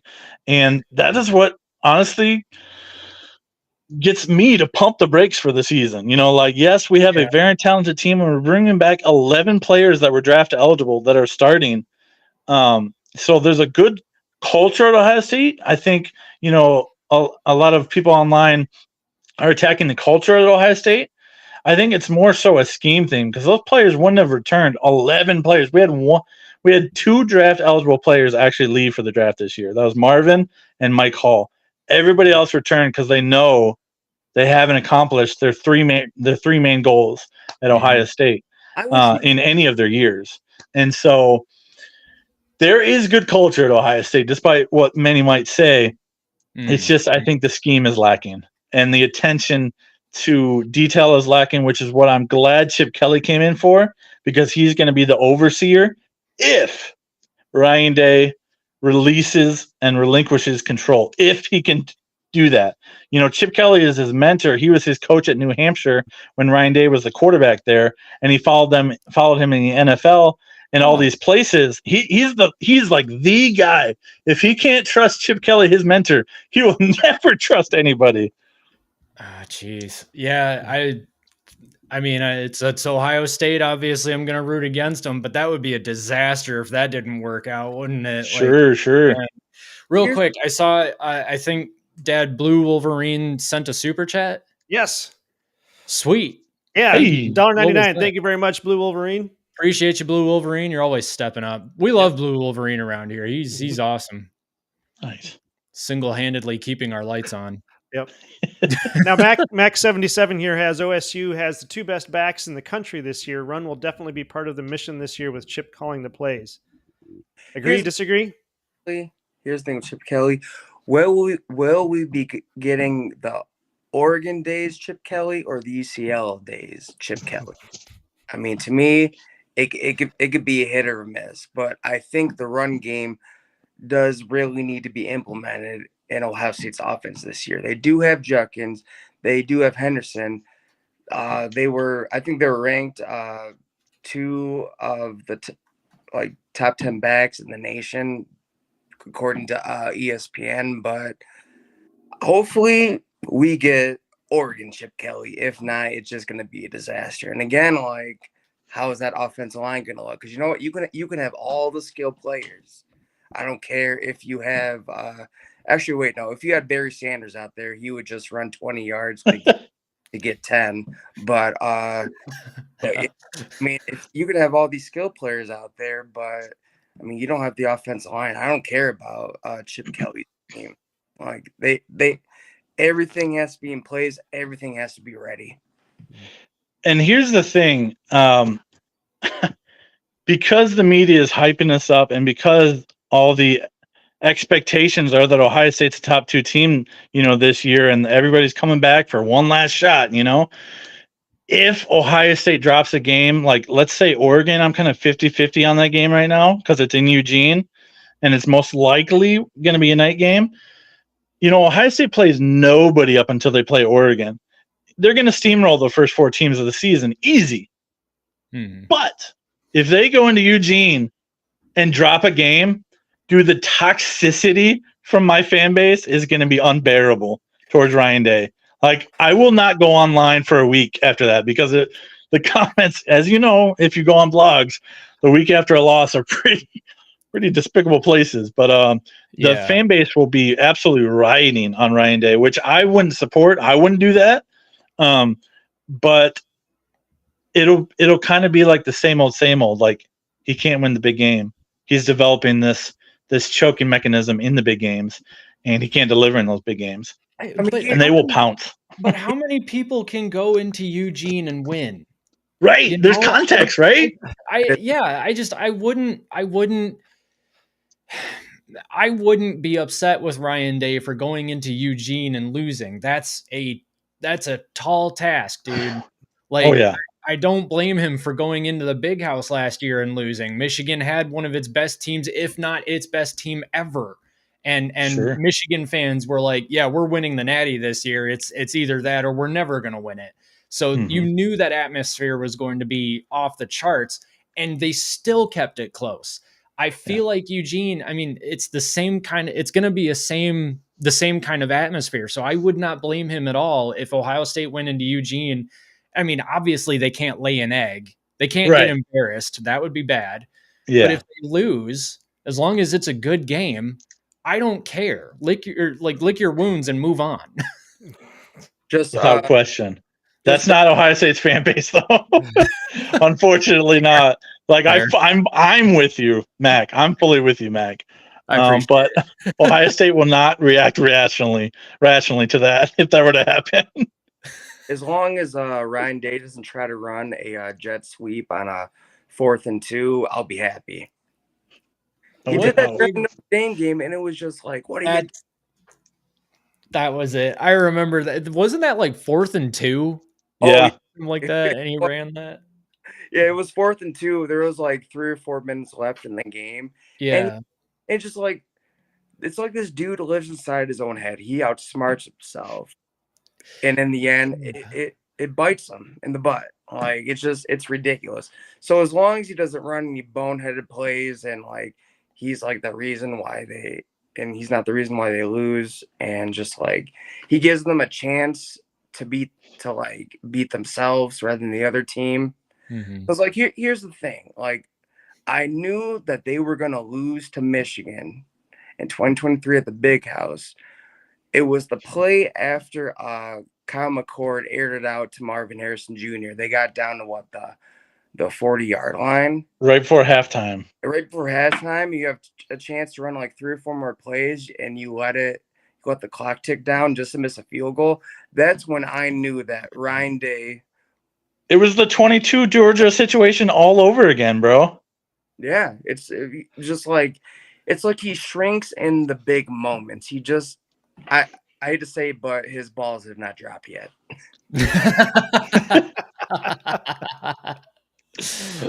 There you go, man. We got to get that on a shirt. That was a great Oh no, that was awesome. that would sell a lot. I mean, here's the thing: Peter and I, we come with the truth. We try to come with facts, come with level-headedness. We don't come with this, it's all sunshine and everything else and great and in Columbus. No, there's definitely some clouds going on, some rain clouds going on in Columbus. Well, and I'm definitely not going to fault anyone who's just like, oh, I love my team and I love everything about my team. Like Sure. it's first off, it's college football. There are more important things in life, but we love the game. It's a lot of fun. Like, and being a blind, arrogant fan is one of the fun things about it. Now, if you're like Melo here in the chat calling people names because of it, Melo, I see you. Keep it cool, buddy. Also, welcome. We appreciate that you're here. I don't know. I just, if even if there is stuff going on with Ohio State, if you guys were to come on tonight and just be like, man, we're so excited for the season, a lot of really great things are going on, I'd be like, yeah, I mean, Ohio State's going to have a phenomenal team this year. It's just, are the trenches going to hold up? I don't know, but they're going to look good for sure. Yeah. Well, there's definitely a lot of hype coming into the season, and for a month or two when the momentum was building and everybody was talking niceties about us and stuff, I definitely bought in. And it's June, so I feel good about the team, but at the same time, I'm like, hold up, let's pump it a little bit. We do have a team that's certainly top 2 in talent, but it's definitely time to deliver. So. I hear you. Mike Crawford says the pressure is always on the OSU head coach to beat U of M. John Cooper and the end of his tenure is a name will emphasize that point. It's an unrealistically high bar, but that's just how it is. Mm-hmm. Yeah, I think that's absolutely true. Like you guys were saying, it was the same thing with the fan base about Harbaugh from 2015 to 2020. That he couldn't win the big games. He couldn't, we had 2016 was a fantastic year for Harbaugh because we literally came within 5 points of winning the Big Ten, but it was 5 points spread over 3 games. Yeah. Yep. Couldn't win the big games, couldn't beat Ohio State 5 years in a row. And then obviously beyond that, you know what I think is funny too. I'm sorry, I'm going way back in the conversation. I think it's hilarious that when Rich Rod came in, his first year was Michigan's worst season in history. But he was trending upwards. He won 3 and then 5 and then 7 and then Hoke comes in and wins 11. Yeah. And he won 11 games with Rich Rod's guys, but then Hoke trended down to where it was I think Hoke had the worst bowl appearance in Michigan history. And then, of course, we got Harbaugh. Was that I Rich think Rod that was still Rich Rod. Rich Rod got fired for that game against Mississippi State. Yeah. Well, actually, 52-14. Okay. Yeah, he got fired because he played Josh Groban at the season end. I remember that. Oh, man, what a moment that was. Even Josh Groban tweeted about that saying, really? Yeah. Really? What was the name of that song again? You Raise Me Up. Oh, yeah, no doubt, bro. Yeah. That was a cringe moment for sure. That was a cringe moment. So he got fired because of that. He didn't get fired because of the bowl game. The bowl game didn't help, but well, no, I thought I remembered the bowl game being Hoke's bowl game because Hoke had some. Well, he was on the downward trend. I guess I thought that he had the bad bowl. Hoke's last season, they didn't make it a bowl game, unfortunately. They didn't make it. Yeah. I was gonna say I don't think Hoke had the worst bowl game because he had a hard time making a bowl game. Getting to the bowl, yeah, which is why it was trending down. That's why I think that's so ironic that Rich Rod has the worst season in Michigan history, but at least he was trending upwards. So had he stuck around, maybe things would have been different. But then we bring in Hoke and they go down. And then, of course, we got Harbaugh, and Harbaugh comes in, and it actually sort of levels off. But it's one of those things where it wasn't great, it wasn't bad, it wasn't great, it wasn't bad, it wasn't great, it wasn't bad. And then 2020 happened, and that sucked. And then, of course, 21, everything changed. But yeah, I honestly thought he was going to get fired after 2020. Well, we all did. We all expected it. Yeah, Sure. game. I'm like, oh man, this is rough. And then he lost to Michigan State coach. I cannot believe Yeah. Tucker. Mel Tucker, Tucker. Wasn't that his first year at the helm Yeah, for 2021. Yeah. 20, Yeah. yeah. at the helm, and he lost him to Harbaugh lost him. So I'm like, you lose to Michigan State, you get blown up by Wisconsin.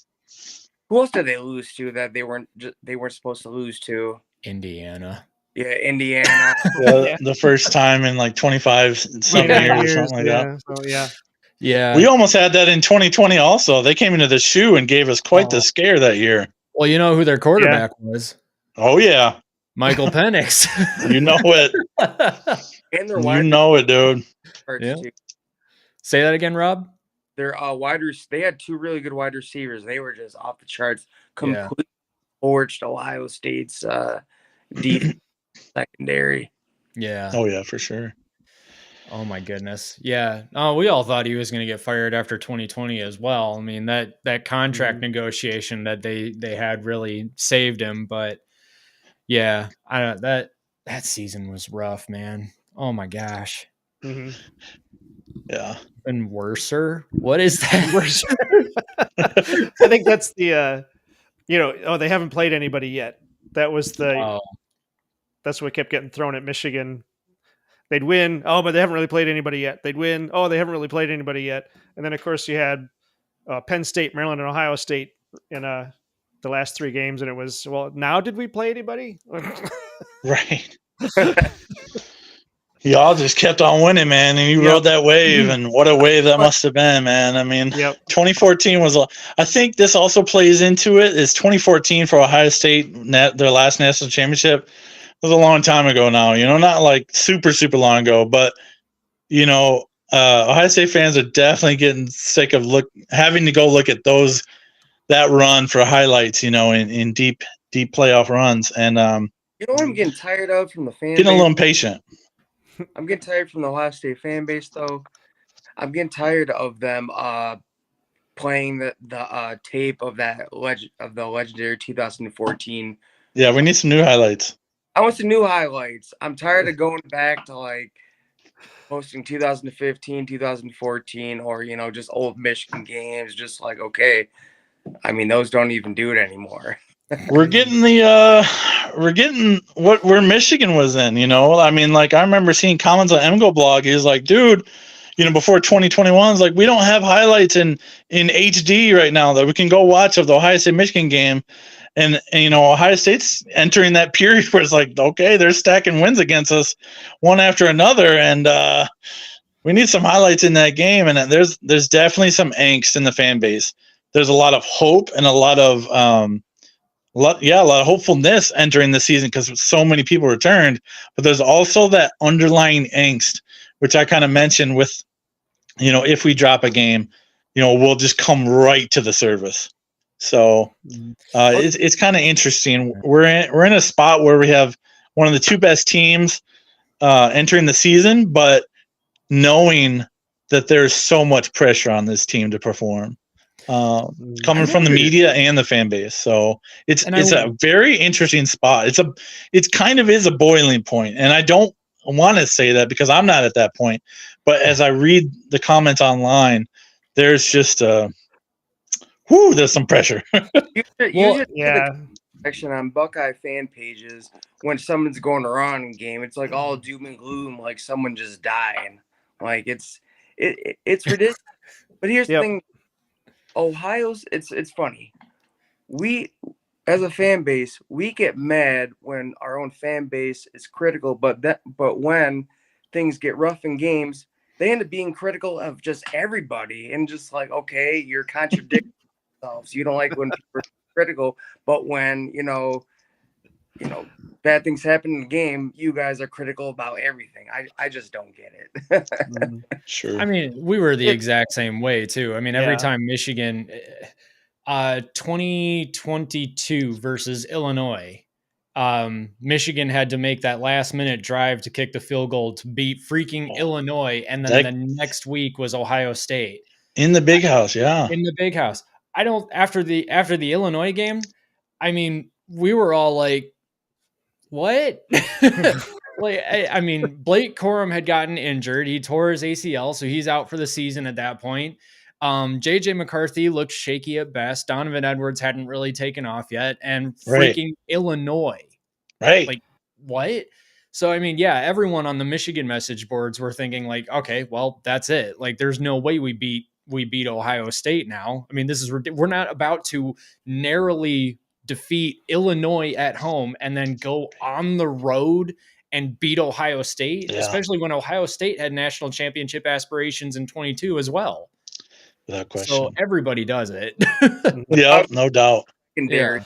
Ohio State's secondary was just off terrible, and I'm glad that Cam Martinez is no longer on the Buckeyes roster. Heck, he didn't even remember, he got turned around so bad that he just lost. Versus Cornelius Johnson.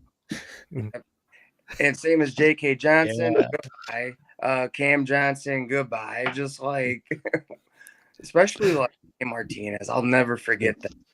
And there was this survey that said, what's one thing that Buckeye fans agree with? And it's that Cam Martinez should never see the field ever again. Oh, That's harsh. But he hasn't. He hasn't either. Oh man. Well, maybe he'll I do want to make one controversial point before we leave it. And it's about Donovan Edwards. Now I know you guys love the Don. You're high on the Don, and Ohio State fans have gotten their taste of Don. That's for sure. In that game, specifically in 22, it was like boom, boom, just speeding up the sidelines. I was like, my heart broke in those moments. I know, he's been behind Corum these last 2 years, and he really has showed up in the big games. Like, that's been evident. He showed up in the national title game after having what I would call a very subpar season. He's very elite at catching the ball out of the backfield and running through gaping holes, but he's not, in my opinion, my humble opinion, I don't think he's an every down back. I think he's a third down back because he's not one to break tackles very often. Much like Travion Henderson, in all honesty. But when he does. But here's the thing, though, the size of I feel like in the games that he's torn off, like, they were just gaping holes that he could just like run through.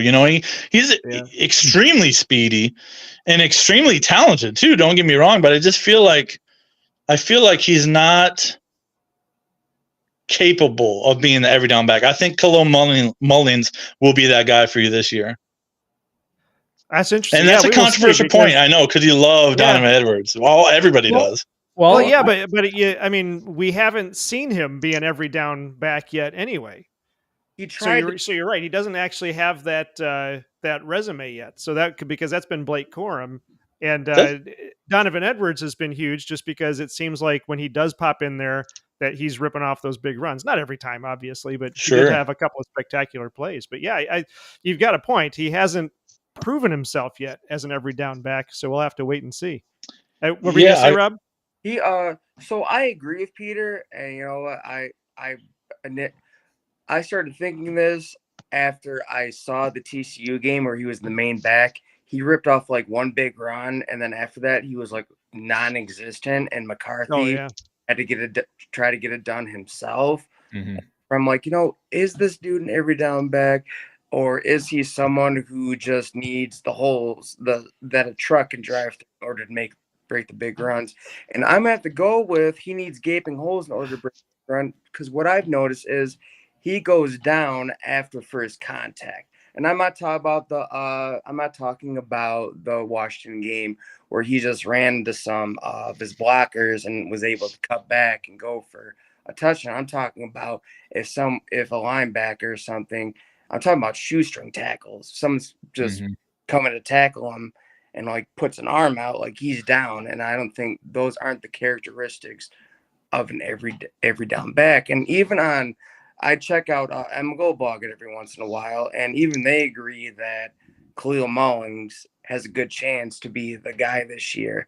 I mean, not the guy to break the big runs or catch the ball in the backfield, but someone who they need to be one of those bruising Michigan backs that they've had over the years.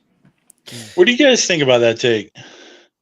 Well, so I don't entirely disagree. I think I'll say I have noticed that Donovan Edwards he does he does his best work when the hole is very big, obviously. So, that almost sounded really inappropriate. My bad. But anyway, Pause. Switching over to Rumble. Yeah. No, I think Donovan Edwards is a good running back, but I can understand completely why you wouldn't think that he's an every down back. And I think that it was his first season is probably actually his best season. 22 was I agree. fine, and then 23 he kind of fell off until the Natty, and then he just shows up out of nowhere. Sure. This season though, this season I think is actually going to be kind of different. I think that he's going to have a breakout year. I don't know what that looks like for a Michigan running back right now because, everything's new and yet nothing has changed, but it's still kind of new. From what I'm hearing from spring practice is that he's put on a lot of weight. He's trying to be more like Blake Corum. He's working on his cutbacks a lot more, and he's trying to be a lot more patient as a back. Okay. Which are all things that I think he absolutely needed to work on. Other than that, I think he's a phenomenal athlete. So he really is. Indeed. If what I'm hearing from spring ball is true, then I actually think that the concerns that you guys just laid out are for the most part addressed. Now I have to see what happens in game. Sure. But I gotta say, I mean, he's currently practicing against a top 5 defensive line in the country. So if he's doing well in spring ball, I gotta believe that he's gonna have a good season. Yeah, and that's not to take anything away from him as a person. Him and Blake Corum are some of the most likable characters that have come out of Michigan since Denard. In my opinion, I don't like many Wolverines, but Corum, Edwards, and Denard, very likable individuals. Yeah, I know there is a lot of hype for him coming into this season, and we'll see if he can step into that role and really fill it. I think his vision is something that needs to improve too, though. Also, and I think to see the whole. That's the main thing that I've heard from spring ball is that he's working on his vision and his patience. I mean, he definitely put on weight too, but his vision and his patience were two things he really needed to address. And so far, what I'm hearing is that he has, or he's working. Okay. On it. Yeah. Sure. Yeah. We both have a really interesting quarterback situation going on, both Ohio State and Michigan. I admittedly, I'm not exactly super pumped about Will Howard. I have my doubts. I think Kyle McCord was not up to the standard, but I really would have preferred a Dylan Gabriel type quarterback to come in, or even maybe even a Dante Moore. So I'm jealous that Oregon got those guys, but he will add a new element to his offense where he can run, whereas Ryan Day has been vehemently against running the quarterbacks. He literally told CJ Stroud, do not run. Why? It's infuriating. The only time he let him go was the Georgia game, and we saw what he did. He ran for like 70 yards. They almost beat Georgia. And they almost beat Georgia. And so that was infuriating for Buckeye fans because we've been so accustomed to the Troy Smith, the JT Barrett, the Braxton Miller, the Terrell Pryor, just JT Barrett. We're so accustomed to our quarterbacks running, and then to have a guy come in and not run the football with the quarterback position was really quite the culture shock. And it was a very firm talking point because there would literally be plays where he had 5-10 yards ahead of him, and he would stop at the line of scrimmage and dot it. And most times he connected, but it would still infuriate Ohio State fans to be like, dude, take the free yards like JJ did.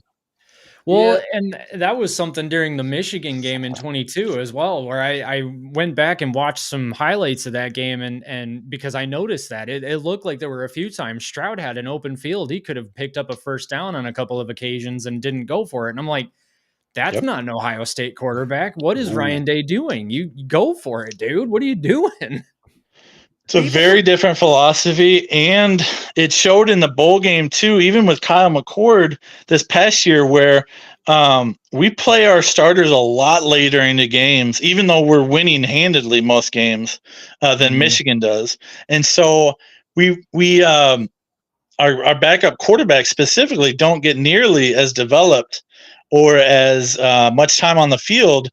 And I think that was his philosophy behind it. It was like, if my starter goes down, I got nothing behind it. And that definitely showed up in the bowl game once our second stringer got injured, and then we had to play our third stringer licking keyholes. And there is a little bit of program envy in the sense that you guys, when you get a lead, you get your backups to play a lot. And they get that experience. And so, you're replacing a ton of O-linemen, and you're replacing maybe the best quarterback since Jim Harbaugh. But those guys have playing time, in-game playing time, and that's a huge advantage to where the Ohio State have started goes down to injury, especially talking about 17-game seasons now. Depth is crucial. You're absolutely right. Rob, you were going to say something. I was just going to say something about the quarterback situation. So I'm going to be honest about Will Howard. I'm not really excited for him, and this is what I think happened. So you have Kyle McCord, which you guys have given the name Honda McCord, which I didn't. I thought that was mean. Funny, but mean. We had Maserati Marvin, Honda McCord. Yeah. Here's Kyle McCord. Let's be honest. He is one of the reasons why Ohio State lost to Michigan. All right. There's a reason why he's only going to go play at Syracuse, which I laughed. I'm not going to lie. I laughed so hard when he was on the sideline at that bowl game watching Syracuse lose by like 40 in his face. Like, man, this is what I have to deal with. I don't have Marvin Harrison Jr. to throw it to anymore. What am I going to do? But, I think after that, the fan base panicked, the coaching staff panicked, like, we need a new quarterback. And then there's all this hype about Will Howard. And you know what? Will Howard I don't think he's going to be much better than Kyle McCord, to be honest. I didn't see it at the spring game. So I'm not really excited about the quarterback position. I know that, again, like, we've been spoiled with, Justin Fields, CJ Stroud, Dwayne Haskins, who like put up like 40, 50 touchdowns a season, and, they've fallen off. But I'm not really excited for anybody who's at quarterback. I think once again, we're just going to have a game manager and not, a game changer. And I feel like that's on Ryan Day, and I really don't understand. See, I guess I've got a couple of questions about Ohio State's quarterback room. Is that one, Ryan Day seems to be pulling Ohio State's offense away from the dynamic quarterback to a pocket passer, and I don't really understand why. Right. And then the other thing is that he just got a transfer, Julian Sayin from Alabama. Now, correct me if I'm wrong, but I think he's a runner. So from what I saw in the spring game, he can run outside of the pocket, but he just didn't let him do his thing. And as far as you and say get the field, I don't think he's ready. He threw like 4 interceptions at the spring game. Oh yeah. No, I wouldn't think that he's ready either. I guess my thing is that I don't really know what Ryan Day is trying to do with the quarterback room. Does he want a pocket passer, or does he want someone to try and run? Like, what is he doing? It's confusing because like he recruited Aaron Nolan. I think Aaron Nolan's a dual threat, but then you have what's his name? Devin Brown, who is he's not a dual. I don't think he's mobile, but he's not fast by any means. Not a dual threat, but yet you bring him in at certain situations to have him run, and then you have Julian Sayin, who's obviously fast. He can get out of the pocket stuff, but you don't have him run. I don't know. It's very confusing, and it doesn't make sense to me. Like, you need to get that identity back at the quarterback position if you're going to be bringing in all these elite wide receivers that they've had over the years. Yeah. Well, Rob said this in a video a month or two ago. It all started with Quinn Ewers when he kind of spurned us. He came to Ohio State for a year. The first year of NIL, got 1.4 mil, and then said deuces, right. and went to Texas. Yeah. And we were in a scramble position since then at the quarterback position. Kyle McCord, I kind of think he was an add-on to get Marvin Harrison. Ewers was always supposed to be the guy, and Kyle McCord would have been a fantastic backup. Yeah, but he was never plan A. Yeah, I stated that in one of my videos. So I think Ryan Day's biggest mistake was to go after Quinn Ewers. Normally, those who, he's been in Texas his whole life. More than like one of the top recruits, and just like he should have saw this coming. He came to Ohio State to get money and then left. And then the worst thing is that happened is he reclassified. And then another, I'm sorry, but the quarterback room's at Ryan Day. Not only that, but you spurned J.J. McCarthy. I would have picked J.J. McCarthy over Kyle McCord. But the thing is, J.J. McCarthy did not go to high school with Marvin Harrison Jr. If you go back to a video, there's a video of an interview of Marvin Harrison Jr., I think it's senior year, saying that he wanted to play college ball with Kyle McCord. So I think that Ryan Day went after Kyle McCord hard because he knew that there's a chance that Marvin Harrison Jr. would have went with him. But I think this is a Ryan Day. He set this all in motion, and now he's got to live with it and find a way out. Yeah, I'll be curious to see how it goes. I don't know who just said Borg Warner said that either Aaron Nolan or Julian Sayin is going to transfer, and I think that since Julian Sayin just got there, he's probably going to stay. My money would be on Aaron Nolan if the offensive line doesn't improve. And that really hurts too from a Buckeye fan perspective, because Ohio State or Aaron Noland was committed a year and a half ago, and now he brings in Julian Sayin and kind of undercuts Noland a little bit, and that's painful. Like Aaron Noland was the guy, gonna be the guy again. Like that's on Ryan Day. Like the reason why we end up with Lincoln Keenholz and Devin Brown. Ryan Day, his downfall also is going after those top quarterbacks.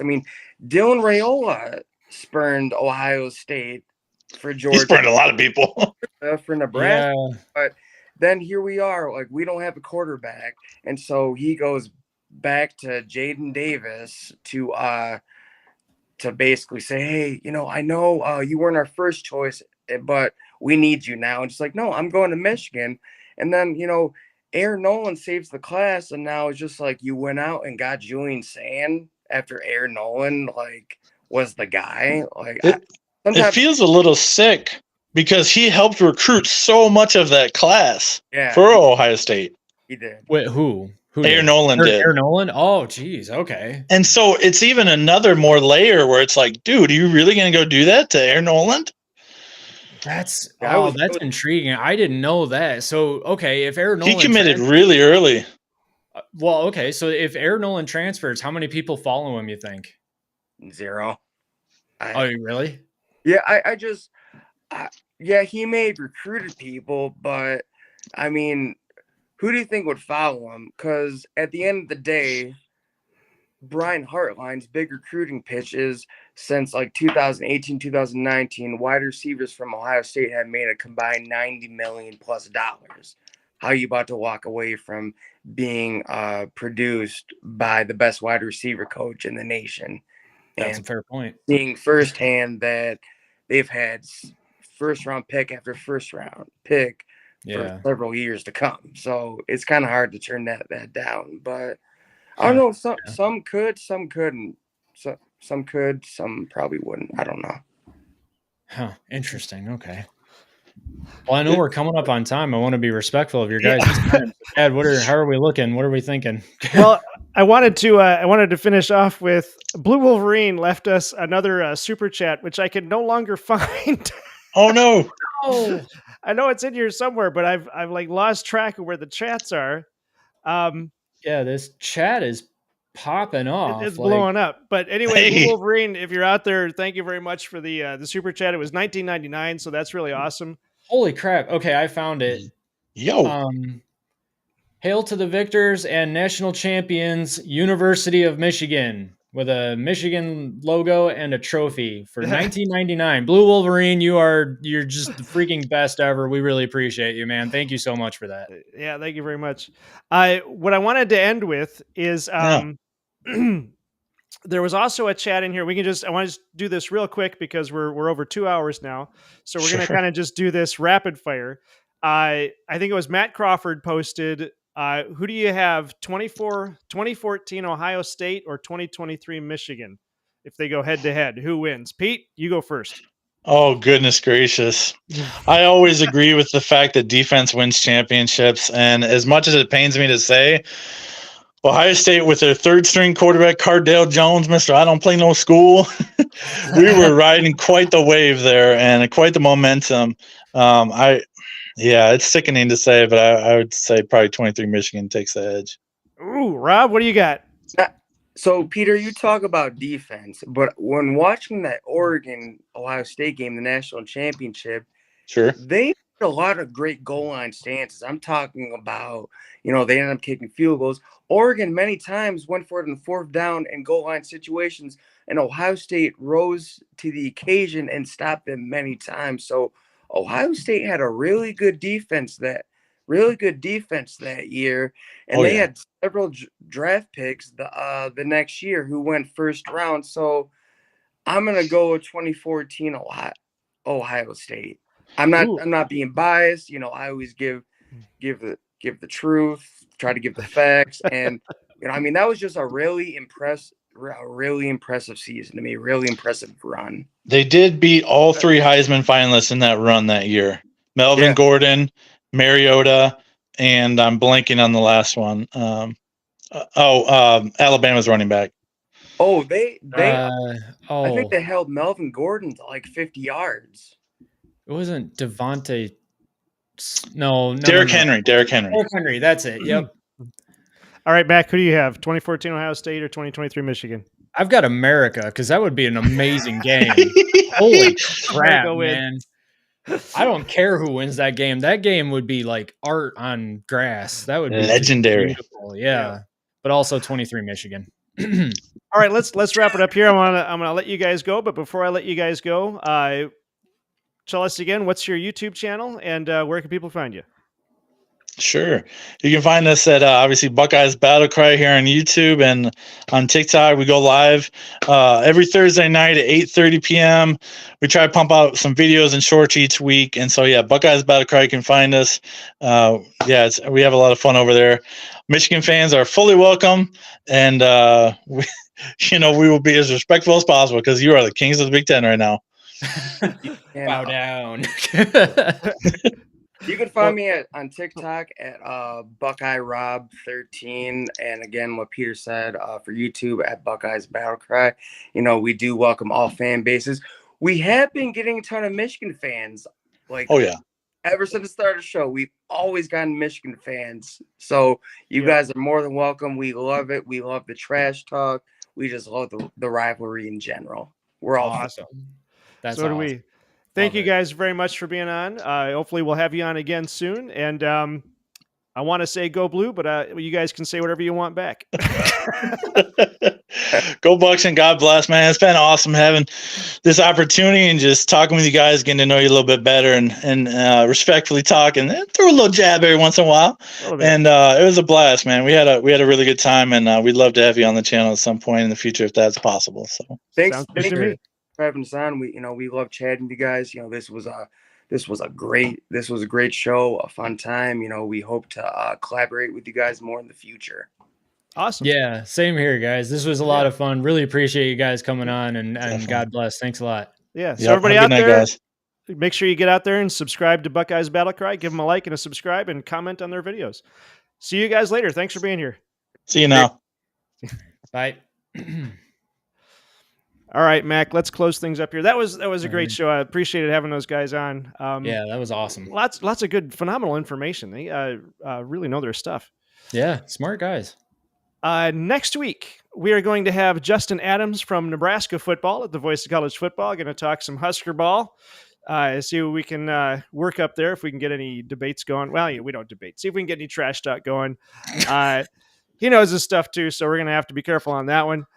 I know the chat was going crazy tonight, and somebody pointed out we don't even have a moderator. We don't. It's we're still just a 2-man operation here trying to keep up.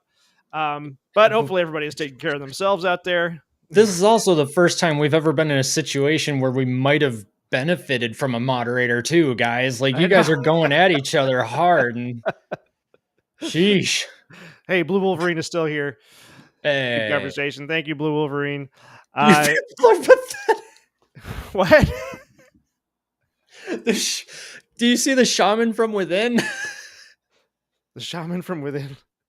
Oh. Wow. Thanks, man. I'm going to put this one back up. I like Blue Wolverines better.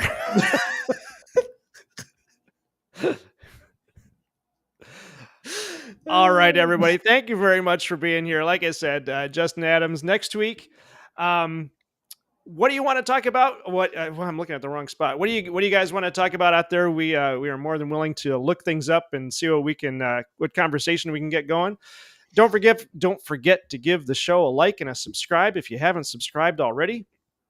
It's fantastic to have you guys out there. Blue Wolverine did the. This is the bummer. It doesn't show the emojis on here. But if you're looking in the chat, you'll see that emoji he has there. He's actually using one of the subscription emojis, membership emojis. So for 99 cents, you too can be a member of this channel. Also, people are horrible. Be nice. Holy crap. Blue Wolverine, I am the scoop. Let us know if there's any other guests you'd like us to have on. I'm working hard at bringing people on the show. And I want to make this interesting for everybody. We have a lot of fun talking to people because we get to talk to people about football, and it's great. Mm-hmm. Also, check out Michigan football at the Voice of College Football. We have a show that shows up there Tuesday mornings at 11. In fact, we already recorded our Tuesday show, which will be up in the morning. So look for that. You'll also be able to see more great videos from John D'Adamo, TJ, and Ferris Khan. Don't forget to like, comment, and subscribe. Mac, am I forgetting anything? If you felt like it, try out our membership. It's 99 cents, right? 99 cents. Yep. 99 cents. You get the emojis. You get to support the channel. We are on a mission to 1,000 subscribers. That's when we can really get monetized and start shooting for the stars. But, anything before that helps. And we got lots of really cool plans for the season this year to, I don't know, make the channel actually kind of worth it.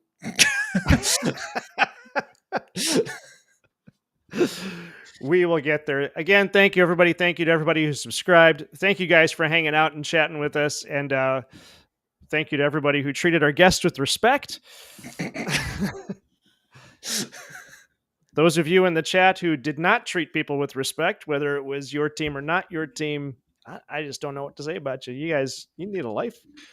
We don't block, but holy crap, you guys. We will see you next week, same time, 8 p.m. right here on YouTube. Mac, take us out. This is the Big Ten Team Rivalry Show. Have a great night, everybody. Go Blue. Go Blue.